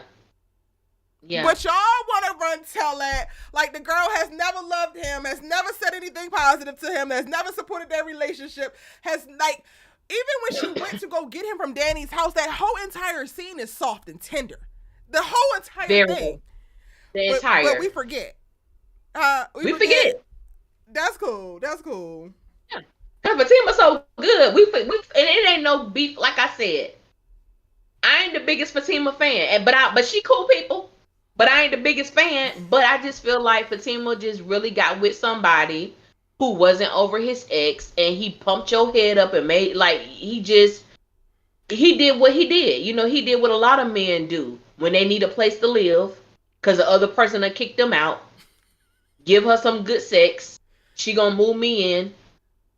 It is, It is so and she did. sad. It's so sad because I don't think that Zach was actually trying to do that with Fatima, which is wild because it's like, sir, this is at this point, this is in your DNA. You should seek help. It's who you are. It's literally This who is, he and this is is. not no diss with Zach. Right. Like I said, this is no diss. Well, I know people because they know I don't like the brother, but like I'm with him when he right, and I felt like Zach was completely right for how he responded. I felt like, excuse me, I felt as if the idea, and I guess for me, like trying to put myself in those people's mind, those characters' mind, the thought that this woman is gone. And let's not forget his last interaction with Karen was not a good one.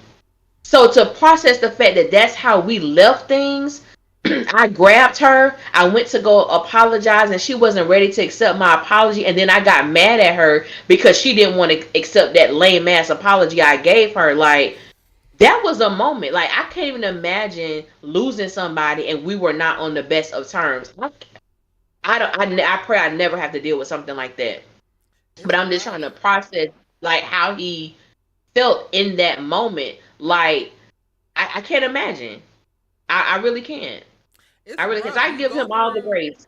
yeah, you go through, and I guess this is also an ego thing, or at least I'm gonna identify with me in reference to ego. You go through a moment of like, what could I have done to change things? So like with me and my ex, it's like I was no contact just because this was a person, mind you, when I'm in relationships, I'm 100% serious and focused on that person. I don't do cheating. I don't give a fuck about whoever I love before. When I'm with somebody, I'm decided to be with them. I'm going to be with them. But I was no contact with this particular ex before he passed, specifically because I was very weak for this person. I had to go no contact because I was always ready, willing, and able to jump in and try to save, to self sacrifice myself for what this person might need, for whatever trouble, whatever the hell they got themselves into. But in the moment of like they laying there on life support and like various things happening, it's like, well, damn, that and the this little like nugget about me specifically, I kept my phone number the same for like the last. My phone number has been the same since I was a sophomore. One, Oh wow. it just was, but then once I got into a relationship with this person, and because of the lifestyle that he led, I'm telling y'all a little bit too much, but it's fine. He has gone to jail quite a few times, and one of the main reasons why I never changed my number was because when he would go to jail, I wanted him to be able to reach out to somebody that loved him, and if niggas was changing their numbers up, nobody would be available. But the time that he passed or was murdered, I was no contact with him, and I feel like he would call from like various numbers that I did not know, and I just did not answer. So in that moment at the hospital, I had a few moments at the hospital of like, you could have answered, you should have been strong enough to do this, and if you would have did this, this would have happened. And I imagine that those are some of the things that were going through Zach's head while he's standing outside the salon, not sure if this girl is alive or not. That's hard. That's hard. Um, However, pivoting a little bit and going to my good sis Karen, maybe I'll feel differently tomorrow, but today I refuse to get on this ride with you, mama. You gonna have to take this journey alone. Karen, if you are going back down the road of Zach wants me, regardless of if he does or not, I'm as your friend, I'm gonna tap out here. Let me know how it go after it's all said and done.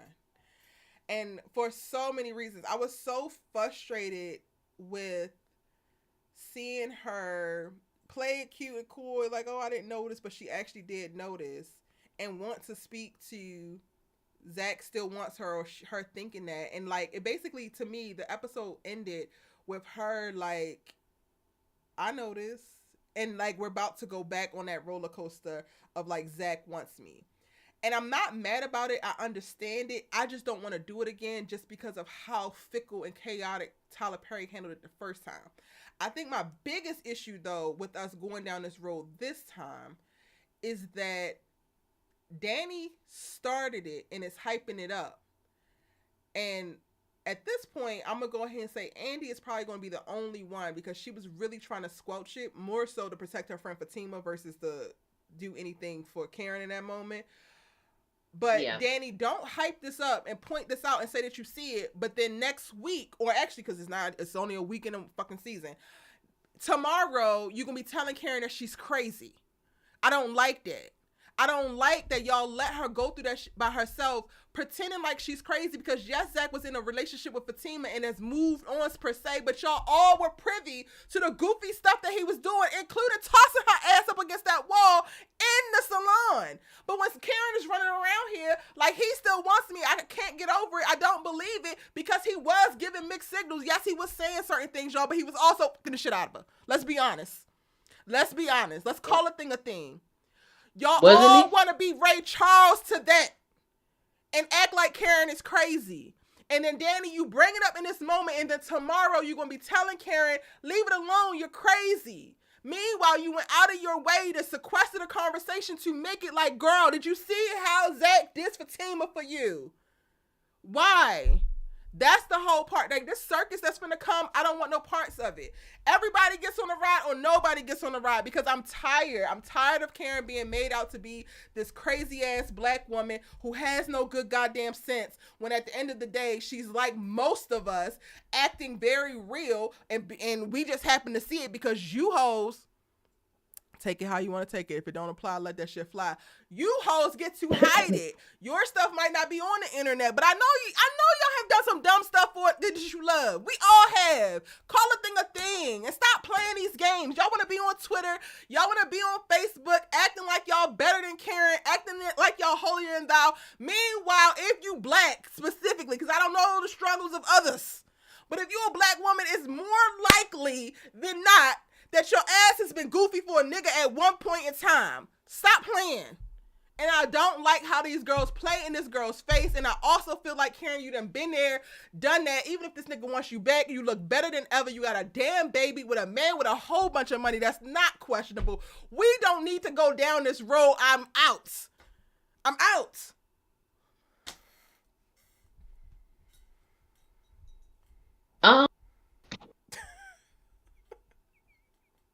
Out too. I don't have the bandwidth. I don't have the emotional. Your camera's moving. And sorry. A little bit.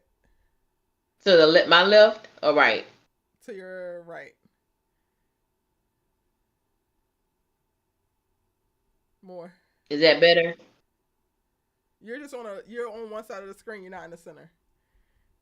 I'm sorry. This tripod is jacking up. Let me Maybe trying you to get slide it right. To your left. You slide to your left. You don't have to move it, but you slide to the left. Slide to my left. There we go. Okay, perfect. Sorry, y'all. Shoot, I forgot my darn train of thought. You out too. I'm out too. I don't have the emotional bandwidth to deal with Karen trying to go back and forth with this damn Zach about him wanting her, and and I'm sorry, I get what you said. I agree. You know what I'm saying? There's a song by Brownstone. It's called Grapevine. Old 90s song. And there's a part in there she says, "Everybody plays a fool. I guess I played my part for you." Been there. I'm getting tired of and this is my other thing with Tyler Perry. Why the hell are we back here with Karen? Let her deal with the emotional issues that are taking place between her and Aaron. Does she feel safe with him? How does she want to cope with this Jennifer Broad popping up out of nowhere? We don't have time for that. And like sis in the comments said earlier, they got their own damn show. Why we, you know what I'm saying? Like it's just it makes me upset because I feel like there is so much more to be explored with Karen's character than having her tied to Zach. Like it's played. It's played. It's I don't want to see it. I don't want to see it. I'm not here for it. I partially also feel like we now have a full understanding of like Zach ain't even worth it, Karen. Like there's nothing there Oh, for you, Mama. I promise you. He might love out you, but there's nothing there for you. Cause love ain't it's enough. not. It's great, but it ain't enough, and It's we not. can't And make it not enough. no. No. We can't make it enough. No, no, no, no, no. Nothing can be done with this. Because at the end of it's just nothing can be done with this. I don't when we saw Karen go through her emotional waves of dealing with this breakup, that was so hard for me to watch. It was so hard. I got it. I understood it, but it was so hard for me to watch. And to see her come out of that when she went to Aaron and apologized and told him how great he's been for her and with her during this time, and then for us to go back down this damn memory lane here, I'm not with it. Yeah. I want to go to Not the with it. comments real quick. And I would love, like, if you've been here for quite a while, then you have heard me speak about personal things. You have heard me get vulnerable. Even on tonight's live, I've talked about something that's very near, dear, close to my heart and was a bit traumatic to go through. I'm seeing stuff often, but I'm seeing it pop up in the chat now.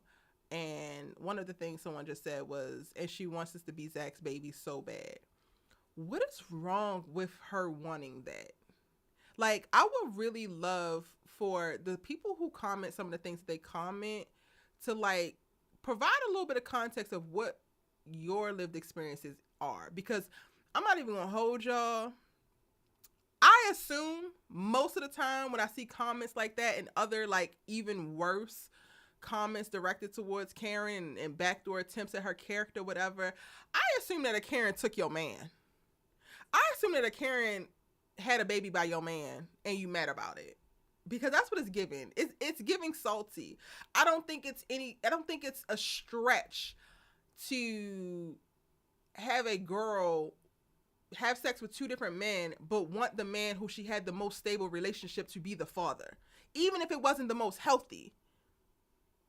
Now, I don't necessarily be dipping and dapping, but I know good and damn well that I would have rather my drug dealing ex, who I was madly in love with, to be the father of some pop up ass baby over the who had a personality of a thumb that I kind of thought because I'm trying to recover. And while that might sound bad to y'all, cool, but most of our lives are not perfect and don't sound good all the time. Like, my question is, and so what that she does want the baby to be Zach's? And Yeah. Yeah. am I I think that's missing the part I something? don't get. I don't get that either. And I'm gonna tell you how bad I was. Now, let me preface this. This was my college days, okay? College days, not present day. So when I was in college, I was out there. Like I was doing my thug dizzle. So much so that when I had sex with somebody, I had to write their name in a calendar Ooh, or put their spicy. initials or put their initials in my phone calendar. So just in case if I popped up pregnant, I would know around who it could be. You was And outside. oh baby, outside, never was in the house. The closest I got to the house was the porch. I was outside.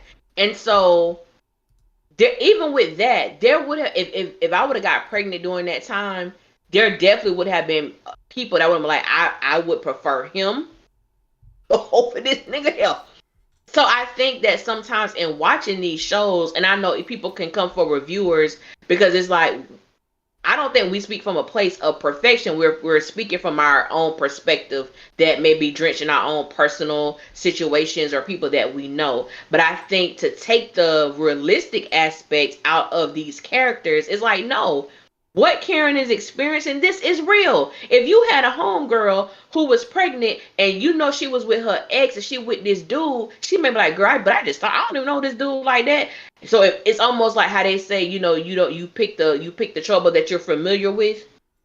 And like she told, and I think the one thing that people I guess get me when they bash Karen, they act as if she hasn't been honest. Mm-hmm. She's been honest this whole time. I was about to call him Kevin, myself, girl. Aaron has always known that Karen was not over Zach, that she loved Zach. Now he was like, you still in love with him. She was like, no, I'm not. And maybe at that time she felt like she wasn't. That could be the same thing that Zach may be experiencing. You still in love with Karen? No, I'm not. And they come to find out, oh yes, damn, I am. So what do you do? And I'm not bashing him because he may not. Some people say that he's not confused. I think being confused when it comes to your emotional state, I think that's realistic. Mm-hmm. Well, how do you, I for one, I had to get to a place where people would ask me questions, and I used to hate not having a response. So I would answer things, and sometimes it wasn't even true. And I had to get to a place where they say, Alicia, how you feel about this? And it was like, you know what? I don't know. Let me think about that for a minute. I'm going to get back with you because when I give you my response, I want it to be real and I want to have at least like, how do I really feel about this? How do I really feel about him? And speaking of real love and the strength of a woman, when I was doing those reviews, girl, I had to get to a place. I said, baby, it is one man in my life who I would definitely spin the block for. And I don't believe in going back to exes. But I had to be real. That's the beauty to me of watching these shows because sometimes it can make you dig in places that you have maybe kept hidden or maybe you have not wanted to go there. But I was like, I would spin the block with him quick, fast, and in a hurry. And I would love him because I have so much love for him, but it's not like romantic like that. But I would be more than willing to see what could happen with that. Like I really would. And I'm like, and the hell what people got to say about it. They're not going to be in a relationship. I am. Period. Period. But James, she said black women with self-love love Karen. I think that's the T. What was it? Black women with self-love love Karen. That's the T. I believe that. That is a word. That is a word. Because I agree with that. And when I think about that, like I think that you worded it so perfectly. People who come for me and have so big issue with me empathizing or understanding or even liking and loving Karen do so from such a judgmental place. And I really approach Karen from a very understanding place. Like having done a lot of the things that she has done, having experienced the things that she has experienced, and I don't feel ashamed about it. I've already made my peace with whatever mistakes I've made. I've already talked to God. I'm good. The man himself that I went through certain things with, we good. And this man was horrible. Absolutely horrible. And I had my moments and I'm 100% good. I think some of y'all get on these apps and you out here trying to shame Karen and trying to degrade Karen, and then people who speak up and can speak truth to power or truth to words when it comes to her, you mad because we ain't up in shame. Yeah. And Erica, I think that you saying, black women with self-love love Karen is such a poignant way to phrase it, because a lot of y'all who want to make Karen just want Zach to be their baby daddy so bad a negative, I think have some things to work out with yourselves, and regardless of what it is. And I'm gonna speak not even just from speaking from Karen's point, but I've also been on the other side and I've also seen it happen to others. I've been with my cousin. Damn, I don't know if I want to actually share this, but Okay. rooting for somebody to not be pregnant because it would destroy her world and her perception of what this relationship will be. So I know what that means. I know what it means to be popping plan Bs and like, if I'm gonna get pregnant, then it should have been by this one. And I also know what it is to like to watch the effect of what certain things like decisions have. And I think what you said is just so dope in reference to not removing the realism from it, because for what other reason are we consuming, or at least what am I consuming for? I'm consuming because television and film has a very powerful way in the storytelling that they do to help you process, heal, and learn in life. If y'all just here from some catty mess, you could go watch Love and Hip Hop and like break that down. Like, but this right here, it's like, and I speak about it the way that I do because I have made certain mistakes. I have gone through certain things, and you don't have to. Like, we can see it play out, and you literally don't have to. And part of what it is you can stop judging some of these characters that you so-called hate so much, and ask yourself why you hate them. Why you hate that decision. What is it bringing up for you? You ain't think that this was therapy, but it can be. Anywho. It can be. It can be. It really can. It really can. I really struggle with the idea that we're about to get back on this roller coaster with Karen. I don't think that she's wrong for it. I think that the signs are all there and it makes sense. Again, I'm a default to their age because I feel like 20-something Erica might have jumped back on that roller coaster, but 30-something Erica is not doing that. Why are we doing that? There's nothing for you there.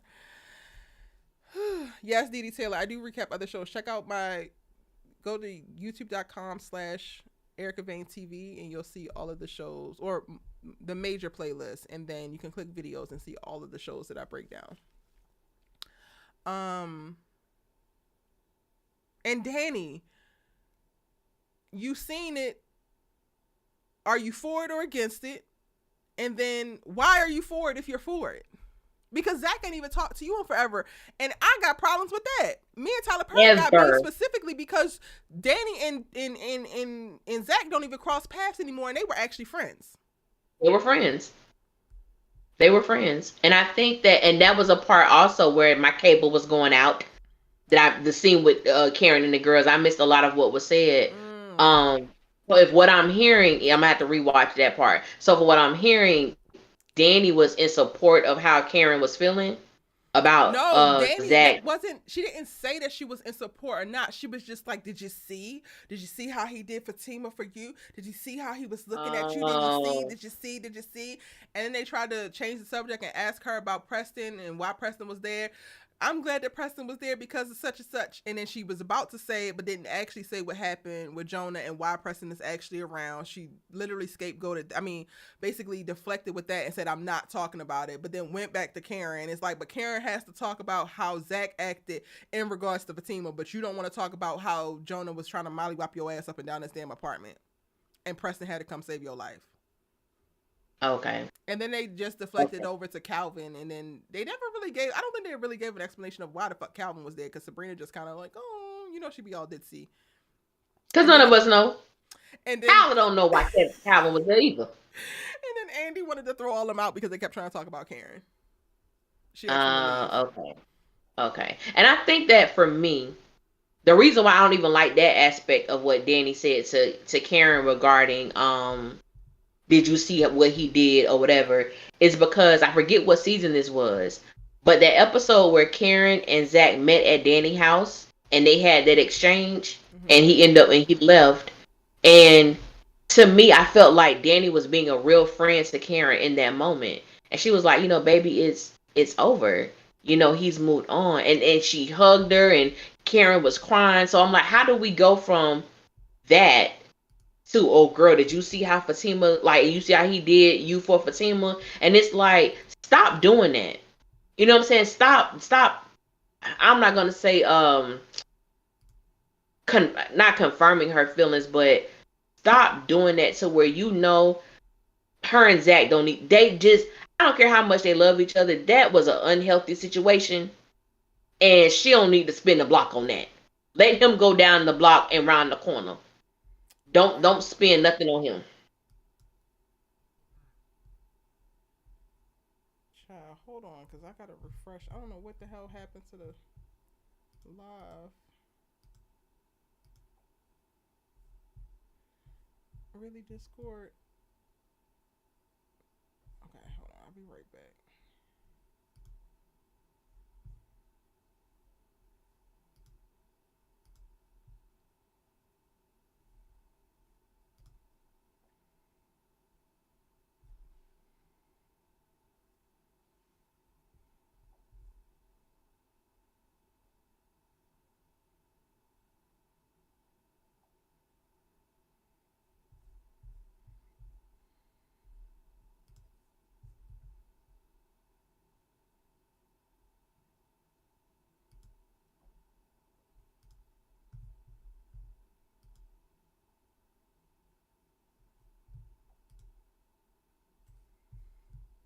Mm,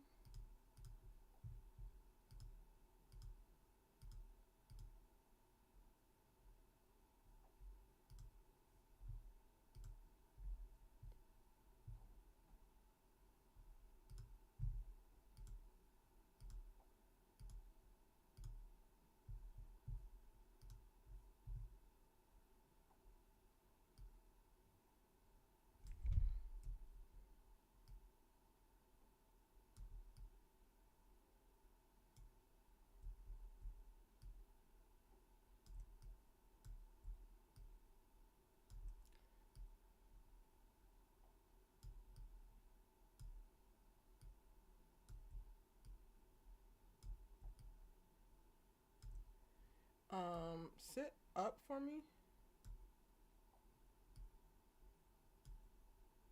please. Wait, why can't I hear you?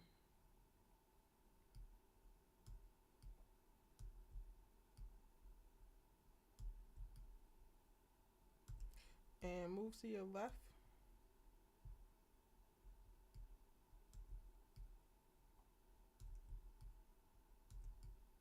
Can you hear me? Okay, I can hear you now. Move to your left for me. A little bit more.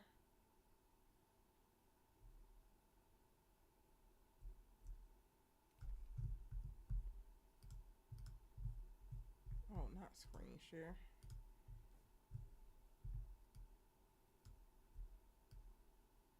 Oh Lord, what the hell did I just move? Oh, this.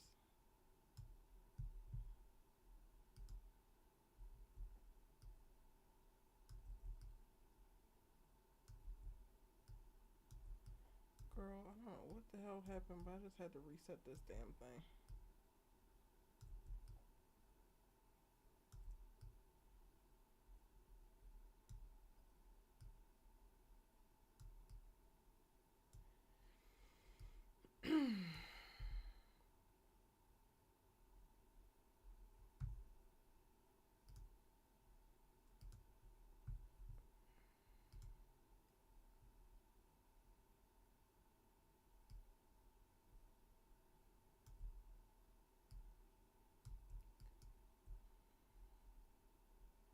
Bruh.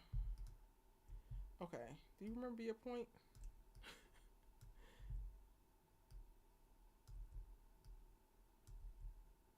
Do you remember your point?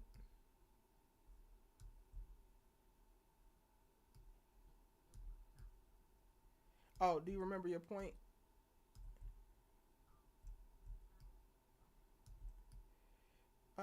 You had beef with Tyler.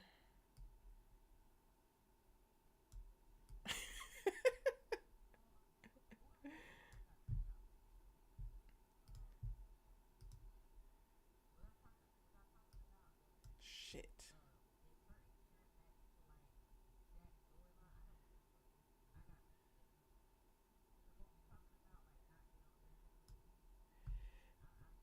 Yeah.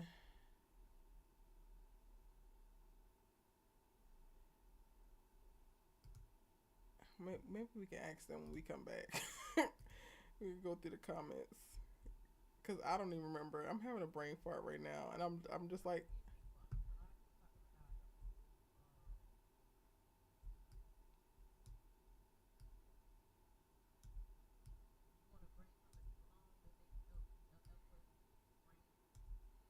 yeah, we can, girl. Hold on, let me.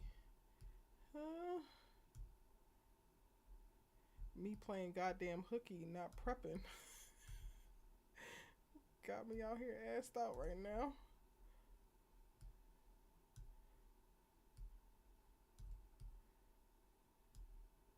I wonder when they come up, can they just use the audio? Because I didn't open up Twitter Spaces. I just couldn't. I didn't have the capacity to that. um, on Twitter Spaces. I mean, I think I'm gonna do like a replay for it and like just have it run and stream it another time so that it is still there because I do want us to have that like cachet on Twitter, but I just was like my phone was dead because I was recording on it pretty much all day, and I'm like I just can't right now. Okay, sorry about that, y'all. We were having a little bit of technical difficulties randomly, and it froze, and I just noticed it. So my bad. Can y'all remind us of what Allie's point was? We're gonna also go through the chat because we don't remember where we left off. We don't remember nothing. And remember, y'all giving grace tonight. Um,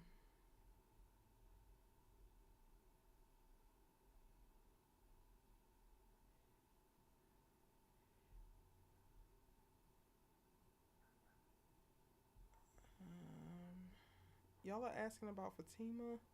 I don't understand that question.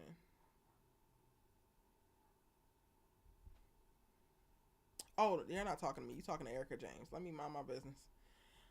Uh, can y'all hear us? Yeah, it's all good. Ellie, can you say something just so we can test it? Yes, testing 1 2. Can y'all hear us? Yeah, I can hear you. Okay, cool. Y'all, where did we leave off? What were we talking about? I know some of y'all arguing in the comments or in the chat, which by all means, And do I'm that. My mic is someone low. said It's yeah. because I'm leaning back. Can y'all hear me better now? I can turn it up a little bit. Is that too loud?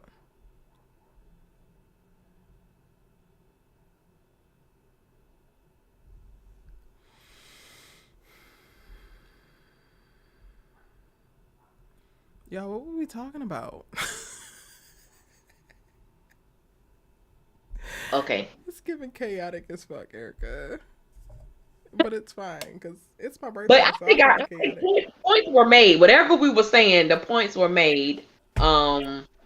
Concerning what we was I concerned know I about. said that I just wasn't getting back on it. Oh, we were talking about Danny, and I gave you the rundown on what she was saying Oh, back you were at Andy's penthouse, and her friendship was at how and that's like and non.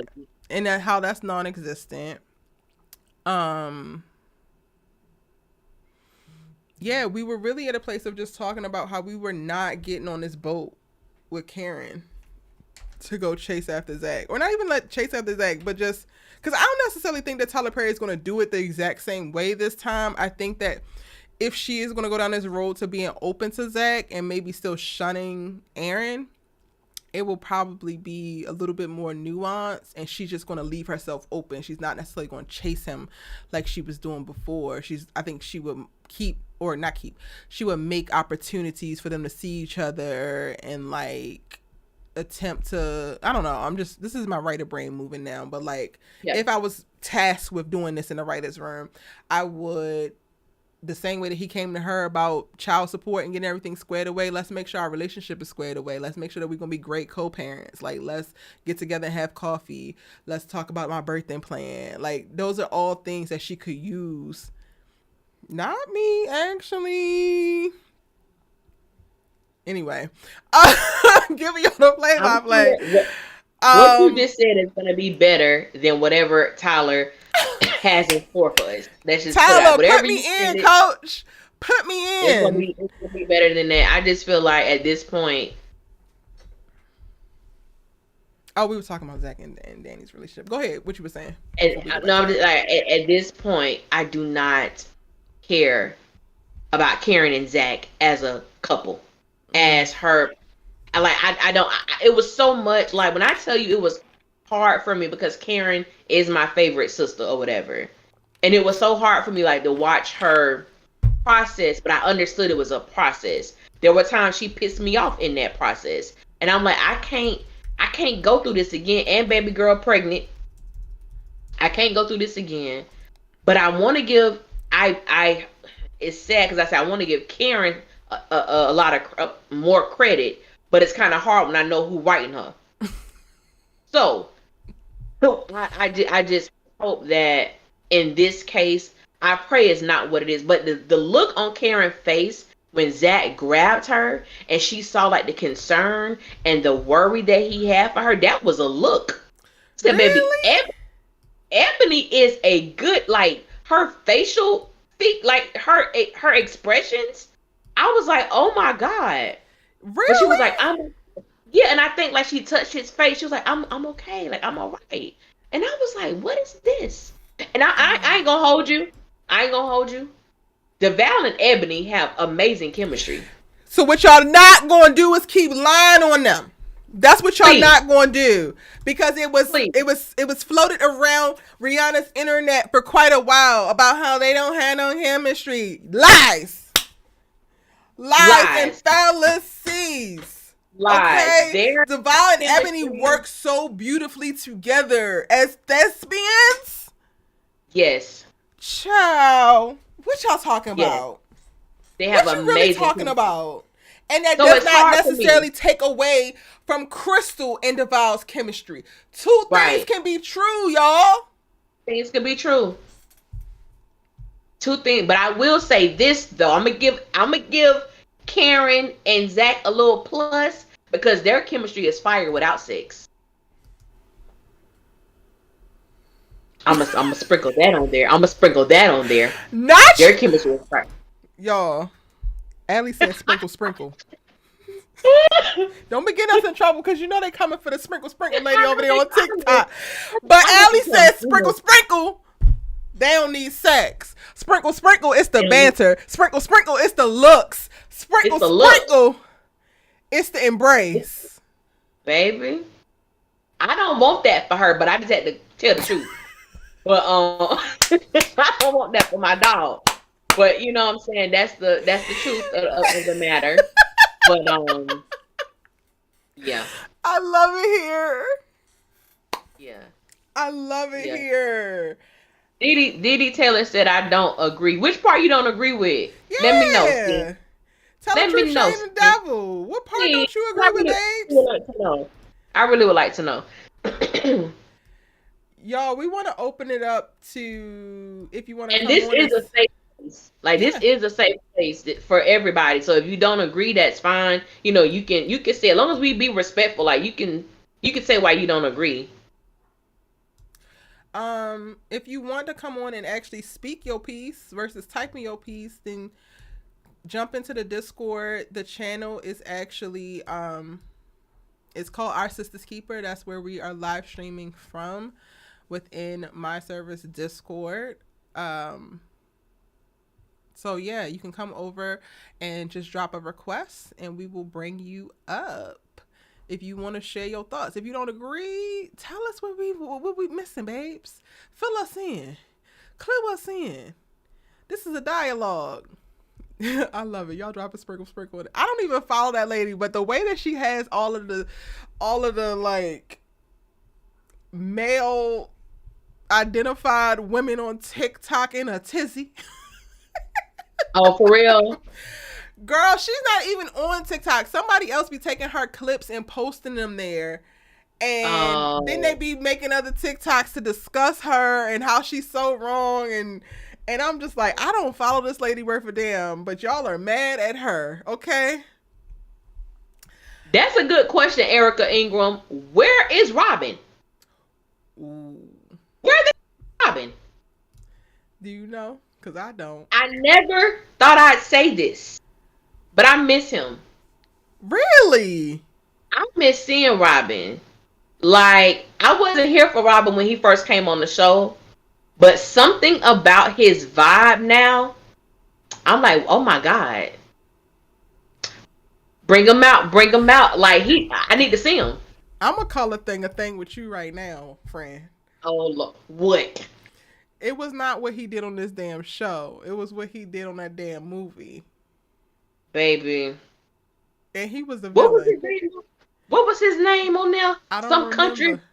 I don't Some remember, but country he was backwoods acting down. name. I said he can act. Wait He a can. minute. I would like him. Angie says, My what's volume is y'all low. thoughts? Oh. Angie said, what's y'all thoughts on Aaron can't have kids? Let me tell you something, Angie. I'm in season 2, right? I speculated that in one of my reviews, I speculated that I believed that Aaron was sterile, that he could not have kids. And when I tell you, there was so many people who came for me because I made that statement.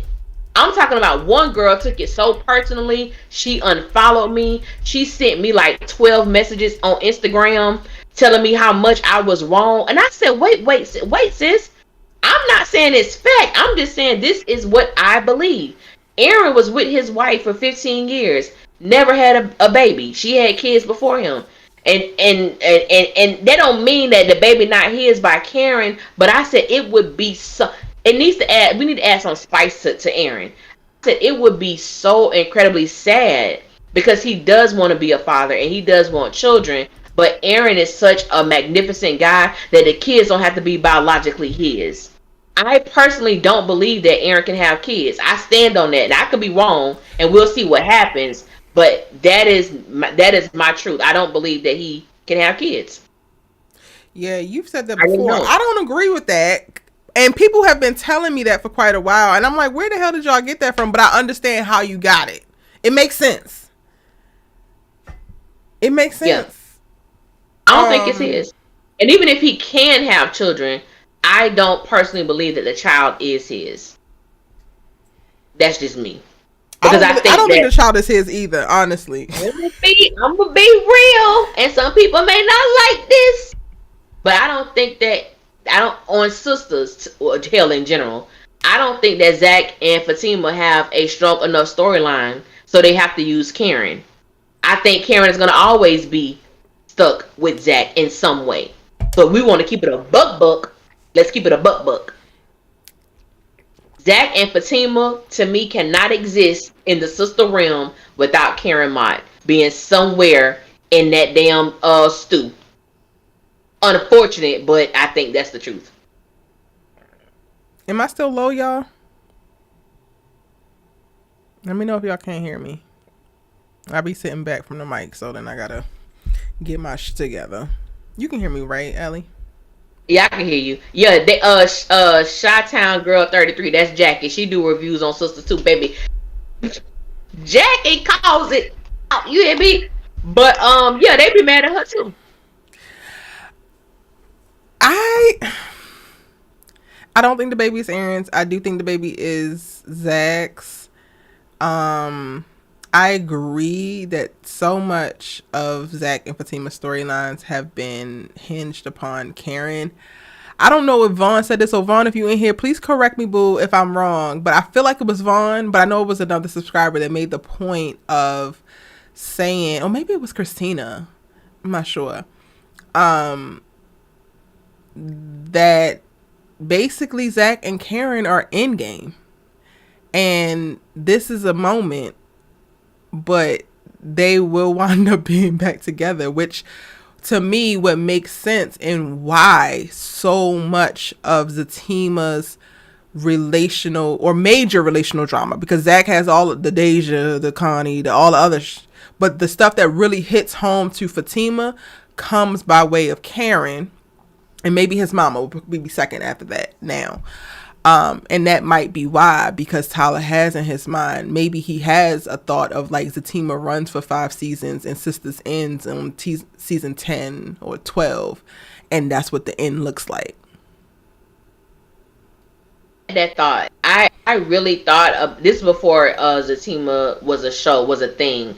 What was a show? I really thought that was going to be that was the case. I thought that, and it still might be that Zach and Karen was going to be in game. I don't want that to happen, but we have all noticed that Tyler Perry don't give a damn what we want.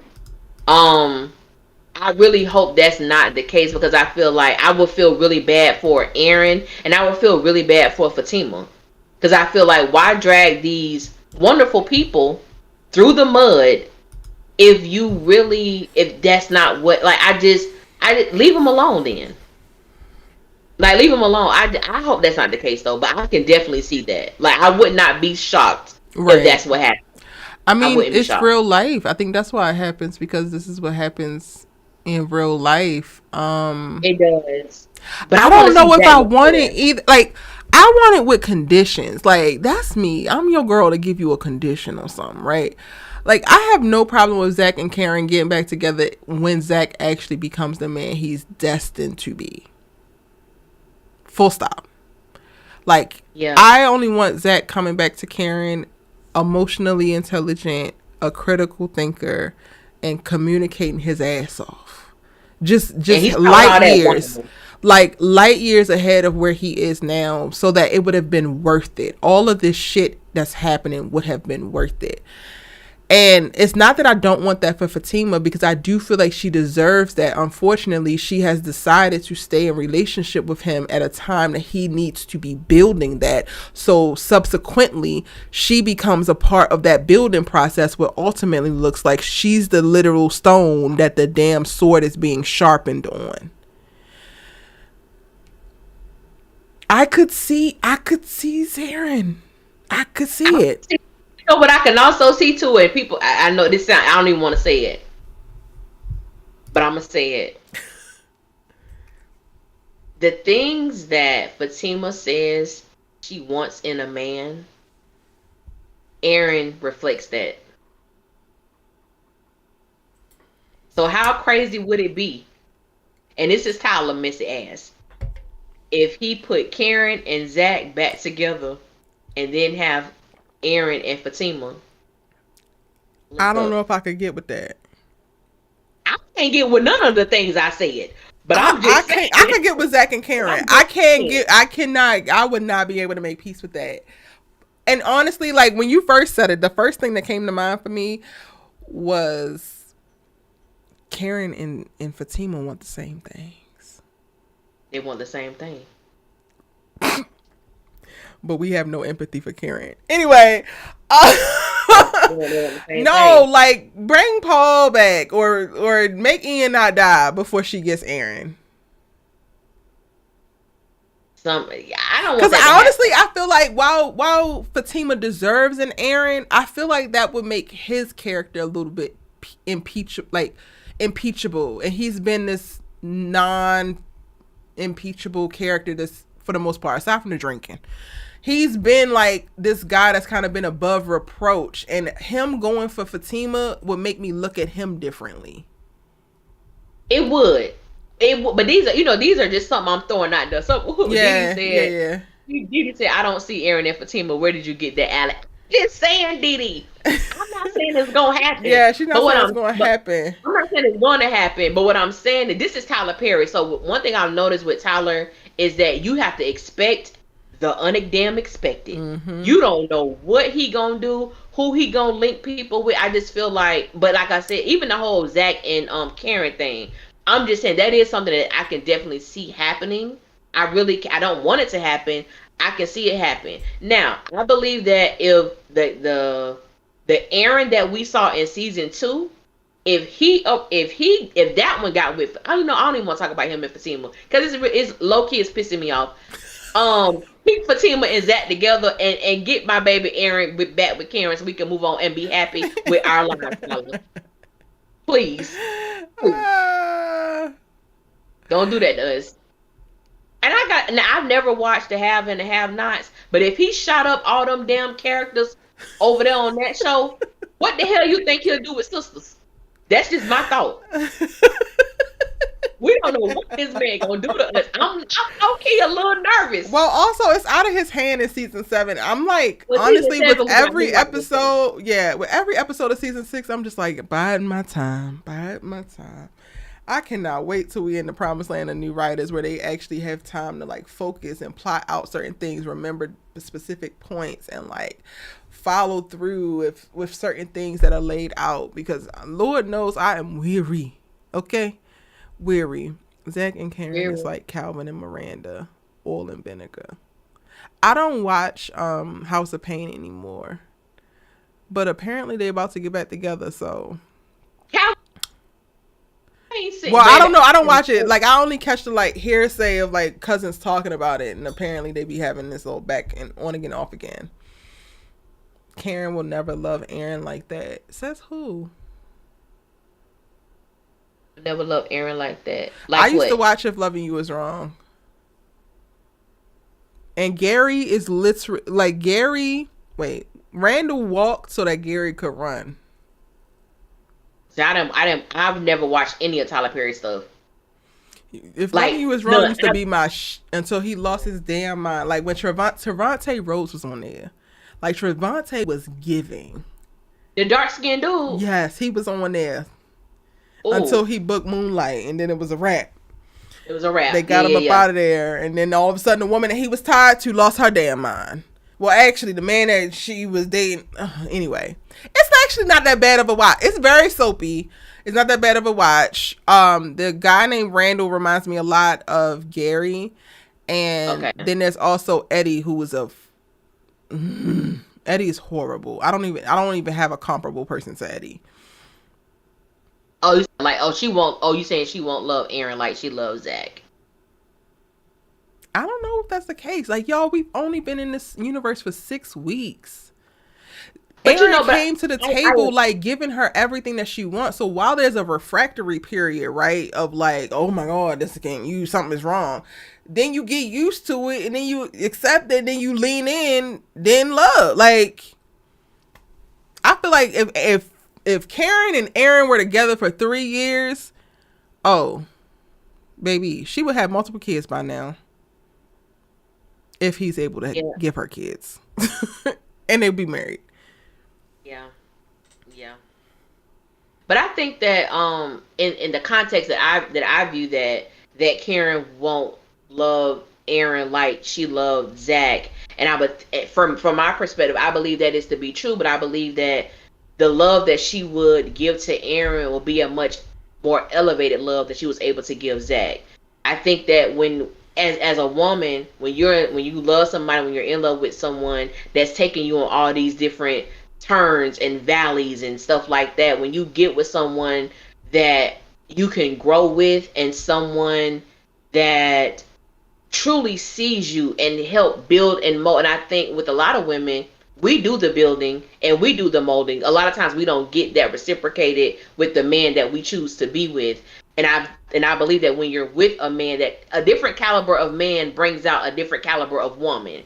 And I believe that if things, and this is the way that Tyler may write it, I don't know, but I believe that what we could see with Karen and Aaron, I think we've already seen different situations with them that has brought out a softer side of Karen, that has brought her to a place of certain vulnerabilities, and that we didn't see her function in with Zach. Not that it didn't happen, we just weren't privy to seeing it. But I believe that she didn't know Aaron that long, but the way that she's able to communicate with him in certain instances, to me, it shows that I think Karen is deeper in with Aaron than she's willing to give herself credit for. So you don't agree that she can't love Aaron more? No, she said she won't love Karen. She won't love Aaron like she loves Zach. But I assume that that's what they were saying, that she won't love him as deeply. And that's how I think that person meant it, but I just flipped it. Okay. Yeah, I definitely think it won't be the exact same, but it will definitely be elevated. It will definitely be more at some point. Like, that's not even the case. Like, she finna discover new caves and valleys on this deep sea discovery mission when it comes to Aaron. Because, like you said, being loved differently or being loved fully unlocks some in you. Okay, baby. Baby, let me tell you something. Kelly Rowland had a lyric in her song. She said, "What I used to say no to now is maybe." When you get in love like that, that them maybes, that them no's turn to maybes and yeses. Oh, baby, that's a different love there. And I ain't talking about sex. I'm not talking about sex. I'm talking about when you really have someone that you can connect with, and someone that you can't wait to tell him what happened. Like, dog, I gotta text him. Like, it does something to you. It makes you want to do stuff that you ain't even know you was capable of doing. Specifically, if you're a woman who has experienced the other side, who has had to do the building. Like, I talked about this in my real love breakdown.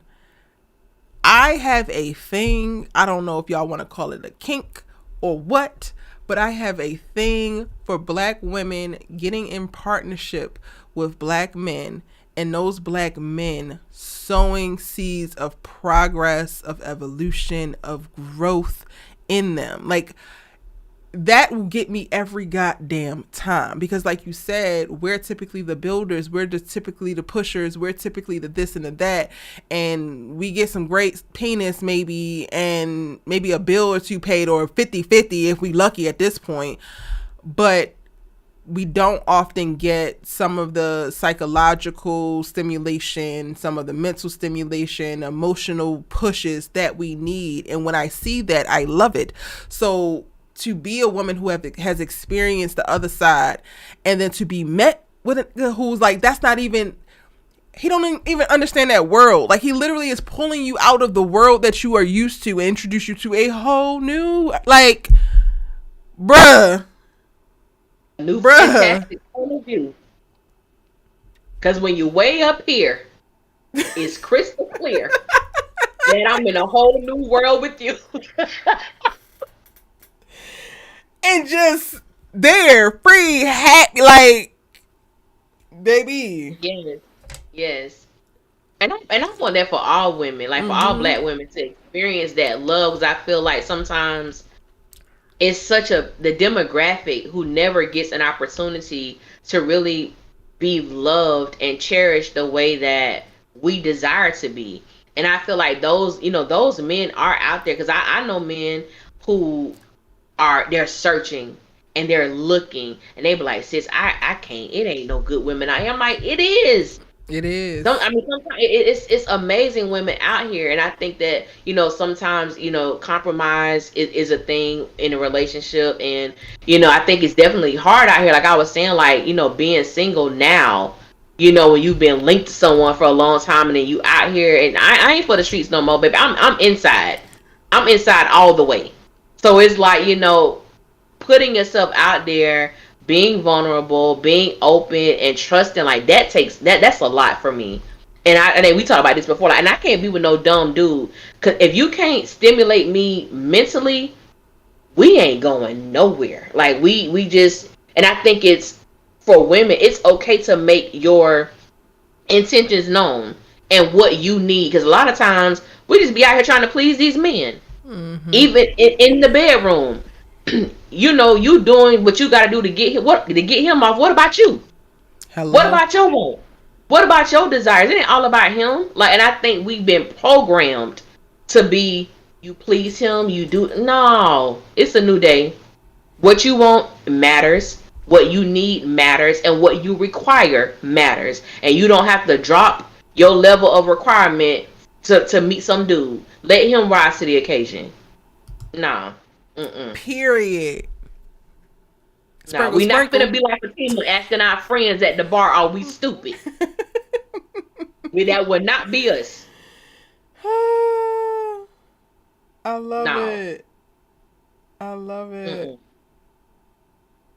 Apparently, Zach tells Karen he loves her on the preview for next week, and Fatima overhears him. I didn't see that. That's what happened. Oh, that might be on the extended trailer. That was on the preview, or was it the extended trailer? They do the one when the show go off, and then they release that other one. But They when released that that trailer long hasn't one. dropped yet, though, right? They don't do that until like Yeah, Saturday. sometimes they drop it. Sometimes they drop it the same night on BET. Oh. Yeah. Damn, I gotta keep my Oh, thing recording, huh? Shit. baby. Oh, oh, big teamer, big teamer.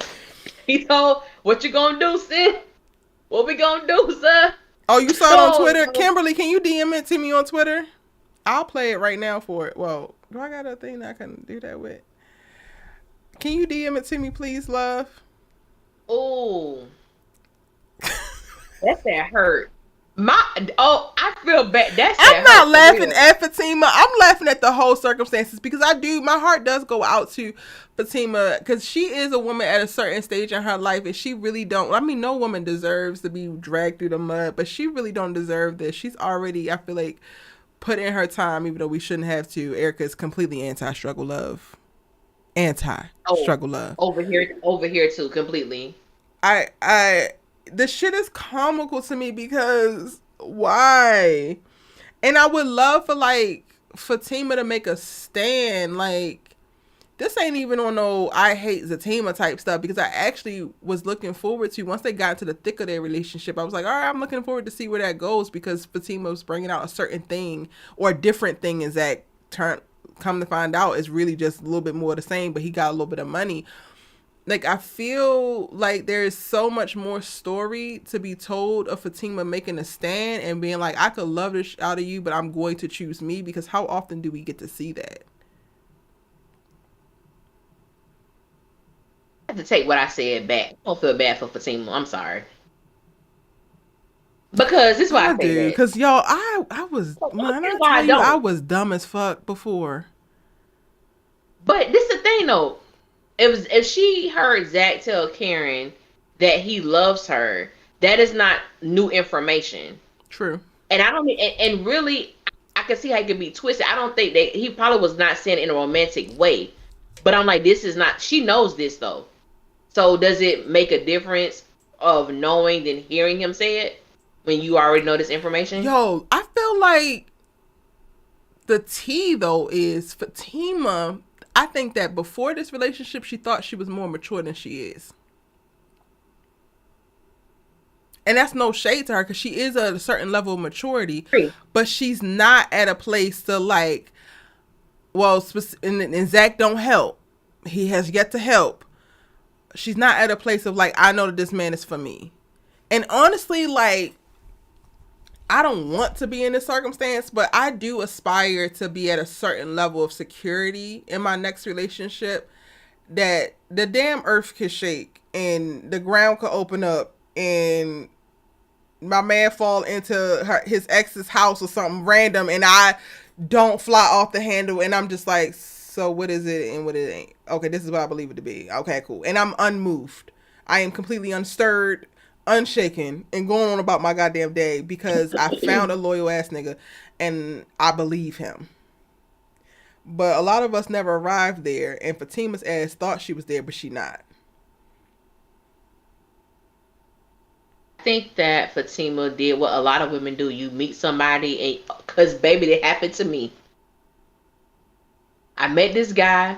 I'm all about, oh, I got this, whatever. Oh, he surprised the hell out of me. Because baby, it was never supposed to be what it became. It was supposed to it was a sexual relationship.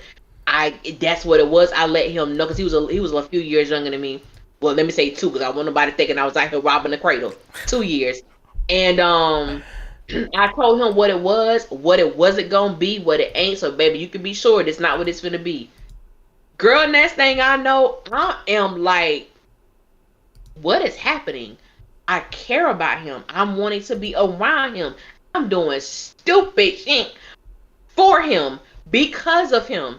And I'm just like, Alicia, how, sis?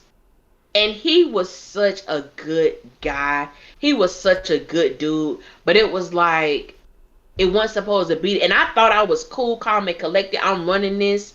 Baby, I got ran over. Ooh. I got ran over. And that's what I think what happened to Fatima. And like, he was in a position, we were younger. He was in a position to be in a relationship. He wasn't ready for that. He had some stuff going on with him, but I couldn't get past what I saw. I knew Alicia end this and end it now, and I'm like, I can't. I'm wrapped up. End it now. So Time why no don't limit. you? So why in the hell don't you feel bad for Fatima? You know why? Because I was 21. I went in my damn late 30s. And then too, it wasn't a woman. It wasn't another woman. It was just life. It was life situations. And then with this is my thing with Fatima. As you say, and I love your saying, calling a thing, I be like, keep it a buck. You meet this man. You drive him to the hotel that his ex girl is at. Fatima told Zach it might be over for her, but it damn sure ain't over for you. You said this to him. Then proceeded to have sex with him the next night. What the hell did you think? I'm sorry. What the hell? And it comes a point too with us women. You could say this man can tell you all this stuff. Now I don't have no feelings for her. She did me dirty. She did this, but it comes a point in time that you have to wake up from being digmatized and realize that no, this man is not over this woman. I jumped in this too quick. Let me fall back. But Miss Fatima was she went with the flow, and we see what the flow done got her. Is she digmatized though? I don't know, because then she act like he wants sex too much.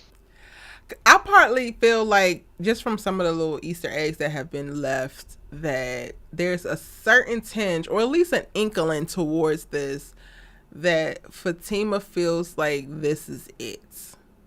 Like, is Zach works or she's off to damn singledom for life, and there'll be just a string of maybe Negroes with great D but no real relationship. Part of me feels like she's hanging on and she's conceding in the ways that she's conceding and compromising in the ways that she's compromising, because out of all of the Negroes that she has come into contact with, Zach has the most potential in the place that she is right now.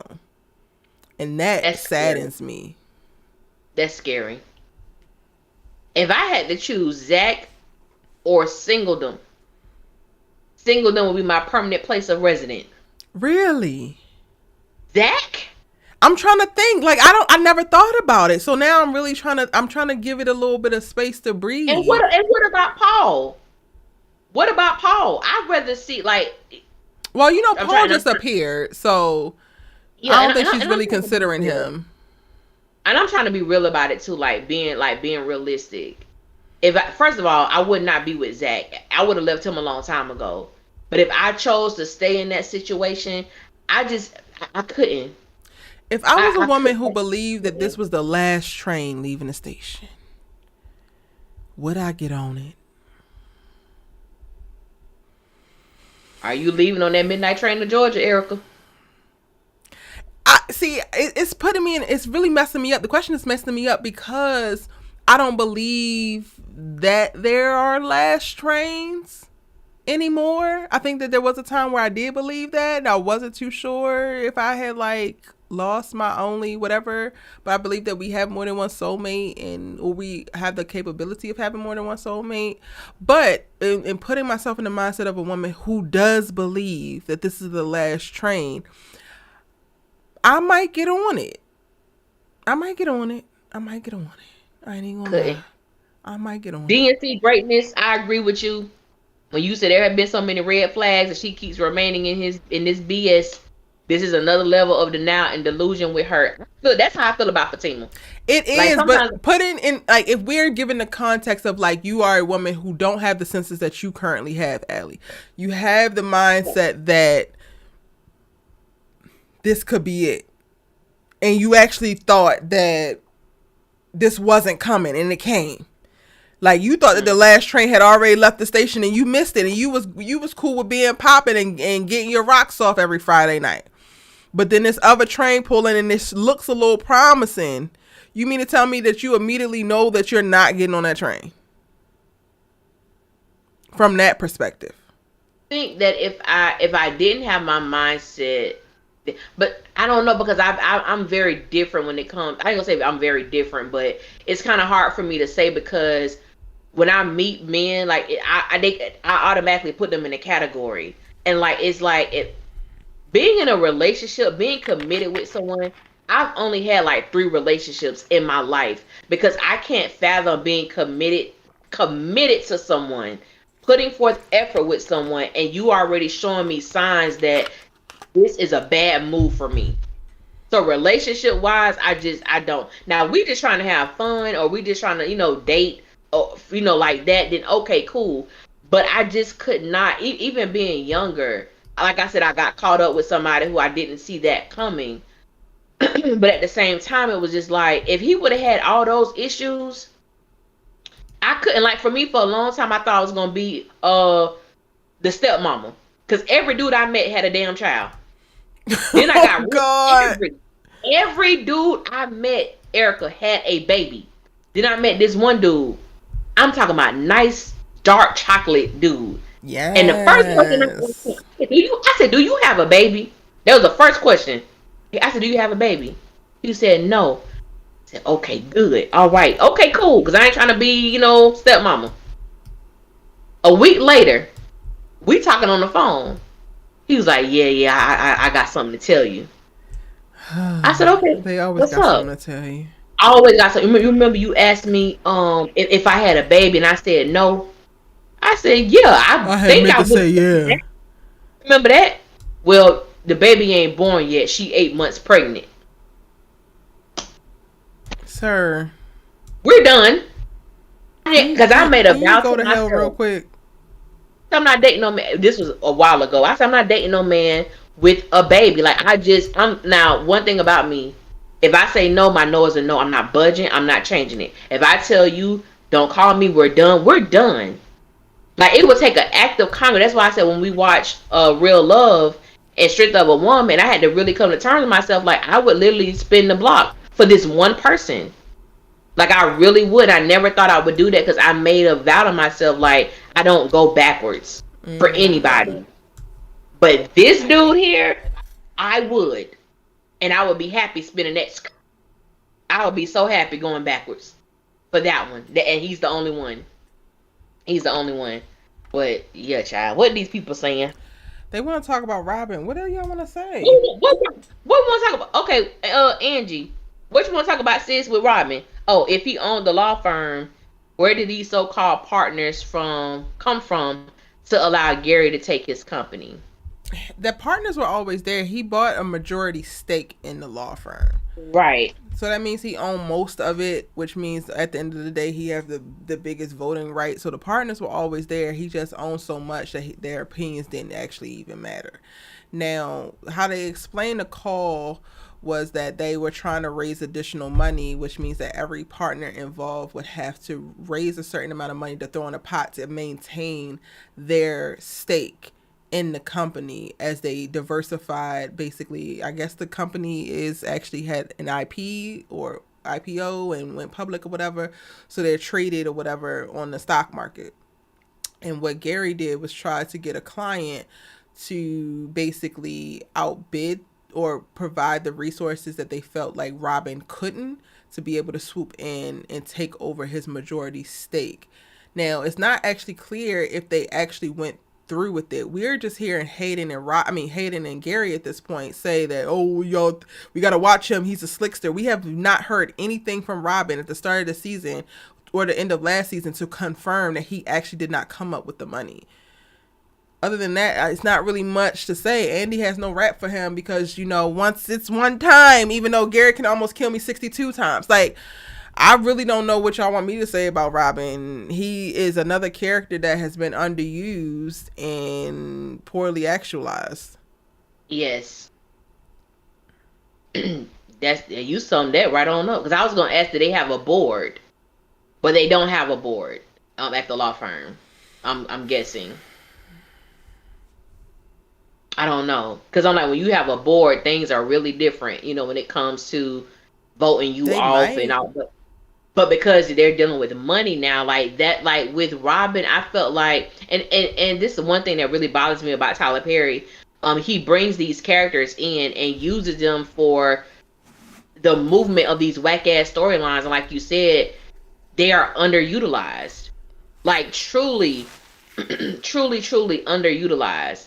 Like it makes no sense. Like, and all of these, like, these people are very talented. And I know it's sad because some people they get this thing on them. Oh, you are part of the Tyler Perry, universe. You got to be a bad actor or a bad actor, and that is not true. Like, if you watch and I'm not hating on nobody, but what I will encourage everybody to do, if you have never ever watched Tough Love, is it called Tough Love? That Ebony Obsidian is in it. If you've never watched that movie Pumpkin with her, that is a very I've never seen that Pumpkin. Oh, Erica, I'm gonna get you on it. Okay, just go down. Ebony, my girl. Girl, I'll watch anything she in. Anything. Baby, okay. Baby, when I tell y'all, Ebony Obsidian is so, she's brilliant, super talented. And honestly, DeVal is in Tough Love as well. DeVal is in it too. Yeah. And the little bit we actually get to see of Ebony on Sistas, it ain't hitting on nothing. And that woman is an amazing, amazing actress. I have not seen a lot from Manon, but I know that she produced like this short film. It was really good. She starred in it as well. Oh, did she? Novi, she did. I'm gonna get some of that stuff, but I'm gonna send it to you. Like, Novi had a lot of small parts, but her movie Noelle on BT, I think what's it called? I forgot. On BT Plus, it was really good, and I really do like. I enjoy Novi. Like, I enjoy Novi too. Cool. She's like cool in real life. Yeah, I want to meet her. She's fire. Like, she looks exactly like how she looks on television. Like, I love Novi to death. Thank you, Tyree Pearson. Willie Earl. I couldn't think of that name to save my life. That was his name. I knew it was some country backwood name. Yes, country backwoods. Where the Swish is at. Yes. I can't. We were trying to think of that name earlier and we couldn't think of it. Wait, she played Lena Waithe's girlfriend in Master of None? Yeah, she did. And yeah, she was on the episode of that Master of None. She would play Lena Waithe's girlfriend, the character. Yep, she did. Thank you, Dee Dee. Thank you for joining us. Welcome to your first live. Y'all. Yes, thank you, Dee Dee. We definitely have been on here quite a while. Have we answered all y'all's questions? Drop any other questions that you have in the chat down below. Y'all got your good sis here on her birthday, because it's still my birthday in LA, and I'm going to say that a couple more times. Yeah. My birthday in LA. Let us know any questions. Yo, the freaking weather finally broke. It has been so gloomy here. And when I tell you the weather was so perfect today, I was like, it's giving God's favorite. And I appreciate it. It looked really good. Your video looked really good. While I'm in Florida, where it's hurricane season until November. So, girl. Not looking forward to that. Keep you prayed up, honey. Because Florida, hurricane season is real. I lived in New Orleans for 4 years, baby, and went through Katrina. Yeah, I'm good. Jesus. I'm good. We were talking about Danny when we had to do the little quick break. Did we get everything off about Danny while they drop any other questions that they have in the chat? I didn't have nothing with Danny and Danny and Zach's relationship. Did we finish that? You know what? I did like them, but they irritated me a lot too. So I don't really care. It irritated me with Danny pretending like she slept with Zach, but I really appreciated how she was there. Baby, people act like they forgot about that. They act like they forgot about that. People want to cry victim for Danny so bad in the friendship, and everybody do her so wrong. She lied about sleeping with my man. She lucky I ain't beat her ass. Girl. That's my friend. And not only did you lie about sleeping with my man, you recorded him while he was naked, and you made him believe that y'all had sex, and you allowed him to hump that pillow on you until he ejaculated. But you my friend, and you up here crying for me because you think I'm dead. I got beef with that. I've looked at Danny sideways since that moment. Now, I dealt with all her little BS, but the moment she let Zach hump that pillow on her, you didn't push him off you. You ain't say like, boy, what you doing? You let him nut? Thinking y'all done had sex? I'm sorry. That right there, I said, I've been looking at her sideways ever since.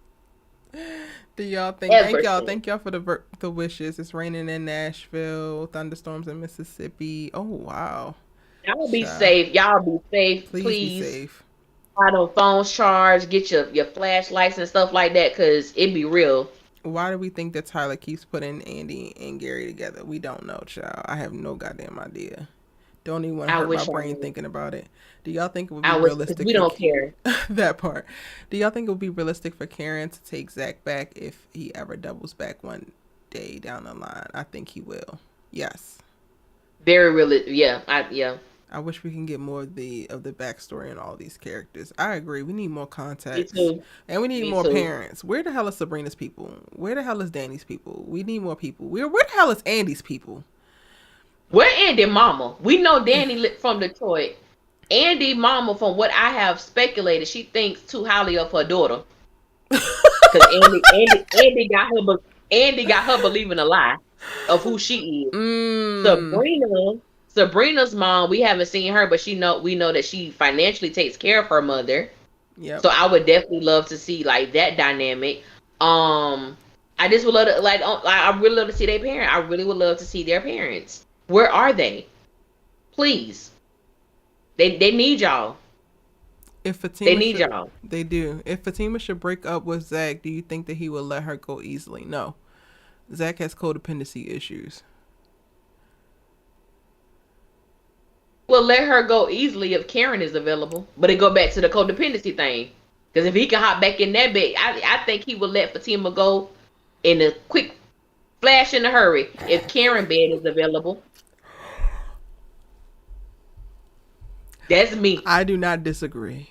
Girl, what did Fatima mom had to tell her? That's what we want to know. What is the big secret? We ain't going to find out till August, y'all. When Sistas go on hiatus, that's when Zatima's going to come back. Yeah.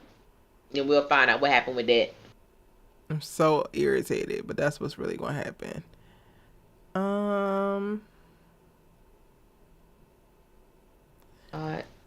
I never thought Danny really liked Karen.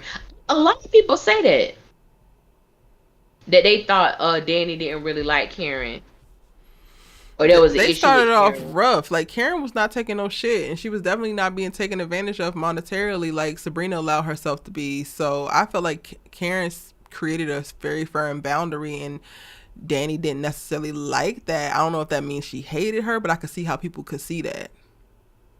Yeah, she definitely did. I always felt like Danny wanted Zach, but he went for Karen. But then Zach made a statement that he was checking for Danny first, but Danny kind of pushed him on to Karen. But then Tyler Perry rewrote that storyline to where Zach didn't even know Danny. Zach was already with Karen, and then Danny helped him get a job at the airport. So a lot of these storylines Tyler Perry will start and then forget and then rewrite them and completely change the entire story. And I also feel like Zach and Danny in a relationship is a clusterfuck waiting to happen. It is. I can't even imagine. They piss me off as friends. Right. Bro, I couldn't imagine them being together.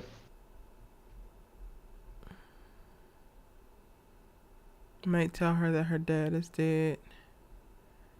Oh, okay. Zach has mommy issues. Karen makes him stand on his own. Fatima coddles him. I mean, to a certain extent, Karen spent a good amount of time coddling him as well. Until she threw his ass off the tit and out the house. And he got mad about it and kept rolling up on the damn bike. And crying about, you know how I was raised. You know where I come from. Shut up. Fatima and Karen to be on good terms. I think they would be really dope friends. They would be the best of friends. It would be like really good friends. It would be like Andy Who. But I don't think that's gonna happen. It's not. And I'm mad at Tyler for that, because we saw what was happening with their friendship initially, or the beginning stages of it, and Tyler just completely messed that up. I mean, I don't know if it was ever going to really be able to get off of the ground because of the penis involved. Like that's just a non-starter. Yeah, but before they knew about the penis, they was cool. Like before they knew about the penis, but like Zach, I feel like Tyler already had the plan for maybe not for Zatima to stay, but Fatima was already going to ride Zach at some point, so I couldn't even really get too excited about it because I know with a penis, I can't befriend you, lady. Even if I'm over him, I'm good. I mean, I at one point did think that they could get to a place once Karen healed, but now we good. We don't need that one. We good. I can't, you know, and I think I'm a mature person. But if I knowingly know that me and you have shared the same tool, I'm good on you. I ain't got no beef with you, sis, but I'm good on you. You know what I'm saying? Like, just automatically. That's too close. Yeah, that's too close for comfort. Unless Karen and why they can't send her out. Child, we don't know. I have no clue.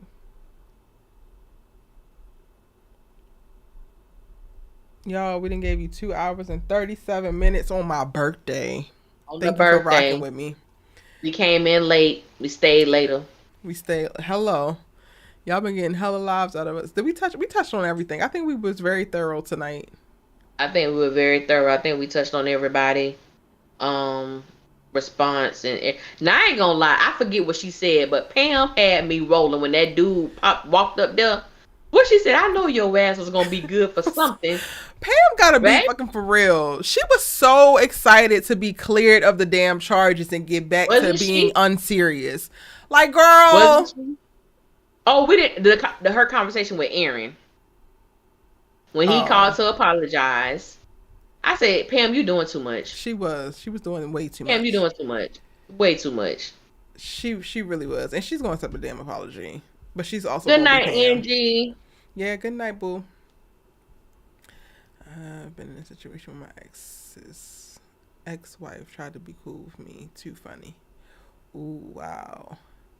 Now, if you got kids, if I got kids and my kids got, my ex got kids with you, we could be cordial. Now, I've seen a lot of people who they create. Now, I do believe in creating healthy family units, but I just can't see myself being your friend. Like, I haven't ascended to that. We could be cordial. I'm gonna respect you, and we're gonna be cool. A friend to me, I don't think you'll ever be. I don't know if I could say either way. I would like to think that I would be capable of that, but I don't necessarily know. And I would have to have the situation happen, which I doubt it will at this point because I've already evolved past doing that goofy shit. Yeah, like we ain't gonna be crazy and fighting and arguing. I just don't know if I'd be like, oh yes, I tell her my deepest, darkest secrets. Oh, I can play the trailer. You asked if I'm gonna play the trailer. It's like somebody recorded it off of their TV. So it's not like official or anything. Oh, it ain't like gotcha. Let me move this over here. Y'all think Aaron's the father? I don't believe he's the father, Brittany. Alright, y'all. I'm gonna play the trailer. Thank you, Kim, for sending this over to me. It's on a Zatima fan page, and this does not mean that I endorse them because I don't know if they're toxic or not. I've never seen them before. And some of them do be toxic. All right.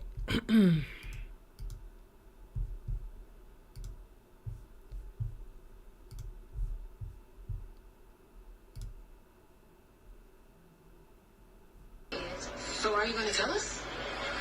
Next Wednesday. The problem is that it started in the back. It was not curly. You left it on. Wait a minute. Sorry, Terry. I'm sorry if I'm mispronouncing the name. I'm not about to be friends with a bee that I was. Hold on, I'm running the trailer real quick. Oh, okay.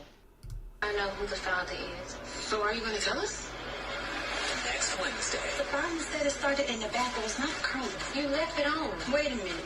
You ain't firing me, are you? With relationships under pressure. If you're not going to bring me what I need, get out. Excuse me? Get out. It only takes one spark to reignite a flame. I really just need to hear your voice. I thought you hated me. I don't hate you. I love you. I know who the father is. Alright, now. That's a stretch. The problem is that it started in the back. It was not curly. You left it on. Wait a minute. You ain't firing me, are you? With relationships under pressure. If you're not going to bring me what I need, get out. Excuse me? Get out. It only takes one spark to reignite a flame. I really just need to hear your voice. I thought you hated me. I don't hate you. I love you. I know who the father is. All right. So are you? Next Wednesday. The problem is that it started. I can't. Did you get to see it, Allie? See it, but I have it muted, so I'll listen to it later. Child.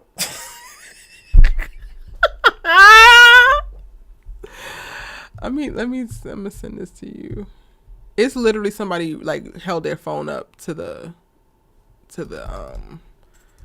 Yeah, cause I can see it, but I'm like, yeah, I didn't want to play the audio. Tyler Perry. Honestly, y'all, I really feel like it's a stretch. Like I damn, now Tyler got me advocating for Zach this hard. What the fuck is going on? What'd you say? Don't you hate when that? I strongly dislike when that happens. Listen, Because I'm like, I don't like that. But I will ride for Zach when need be. I will ride for him.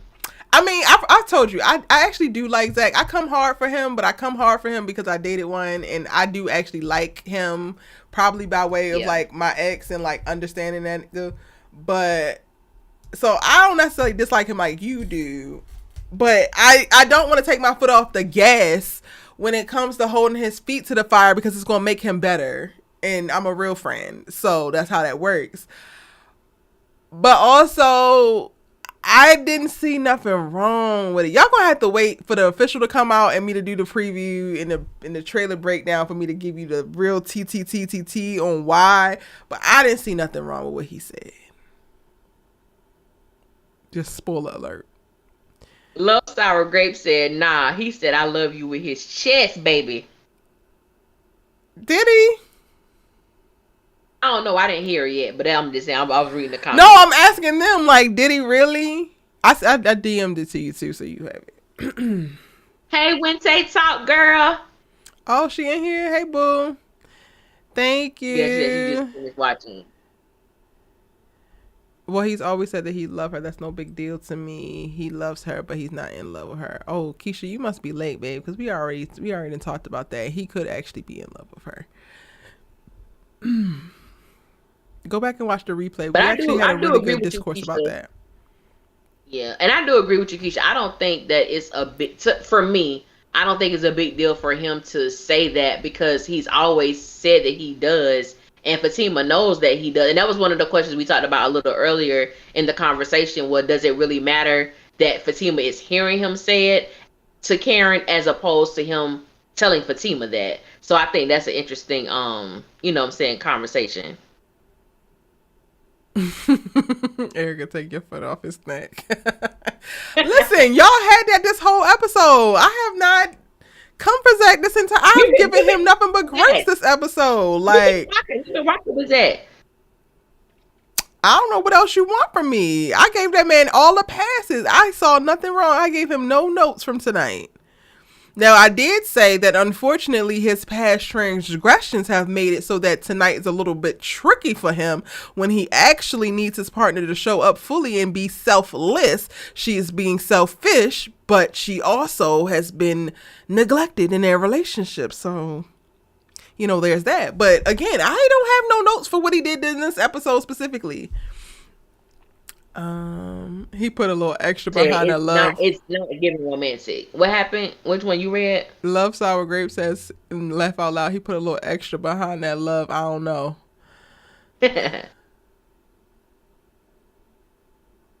Tari says I was ready to go to jail. You're sorry. I had to think about them. Kids will stop you in your tracks. Mm-hmm. Kids will stop you from doing some crazy stuff. I'm glad you stopped because your children need you. I'm glad you stopped. That part. I think from her demeanor, Zach is the father. I don't want her to be with Zach. I want Zach to be single or stay with his fairy godmother. I love that we have created this safe space for y'all to be able to get y'all jokes off because I be cracking up. Get them off. That was funny. That was funny. Not his fairy godmother. I Baby, can't. because I mean, but can we be frank? And as you say, can we call a thing? Because baby, the fairy godmother will make some things happen on your behalf, and that's what Fatima has done. Points were made. That was funny. Points That were was made. funny. Just Danielle was going to knock it out the park every single time. All right, y'all. We didn't Baby. watch the trailer. Y'all like Zach talking about he loved Karen. He did actually say that. We can confirm that he actually said that. But the tone and the intentionality behind it is something that we will discuss on next preview and trailer breakdown videos. Y'all look out for my breakdowns because I'm going to be catching up. Definitely going to be doing a breakdown of tonight's episode because what the fuck. I hope that you guys enjoyed tonight's episode of Our Sistas Keeper with myself. I hope you guys enjoyed it as well. and Erica Nick. came through on her birthday. I don't know if I would have did it, but she did it. And that's what's up. And I hope you enjoy the rest of the hours that's left into your birthday. Yes, I am. If you're watching this on replay, be sure to drop us a comment in the comments because we do go back and rewatch and we keep an eye and an ear to the streets to see what y'all are saying. Yeah, give this video a like. Drop a comment once we go ahead and end if you're still on here. And we will see you both, or we both will see you in our next videos. Be sure to check out Allie Nick Official on all social media sites as well as on YouTube. And you're currently on Erica Vane TV. Thank you, Kimberly. Shout out to the members that's in the chat. I saw Shari earlier. Kimberly, I think Keish might have been in here. Shout out to y'all. Appreciate y'all membership. Y'all are amazing. And we out. We out, y'all.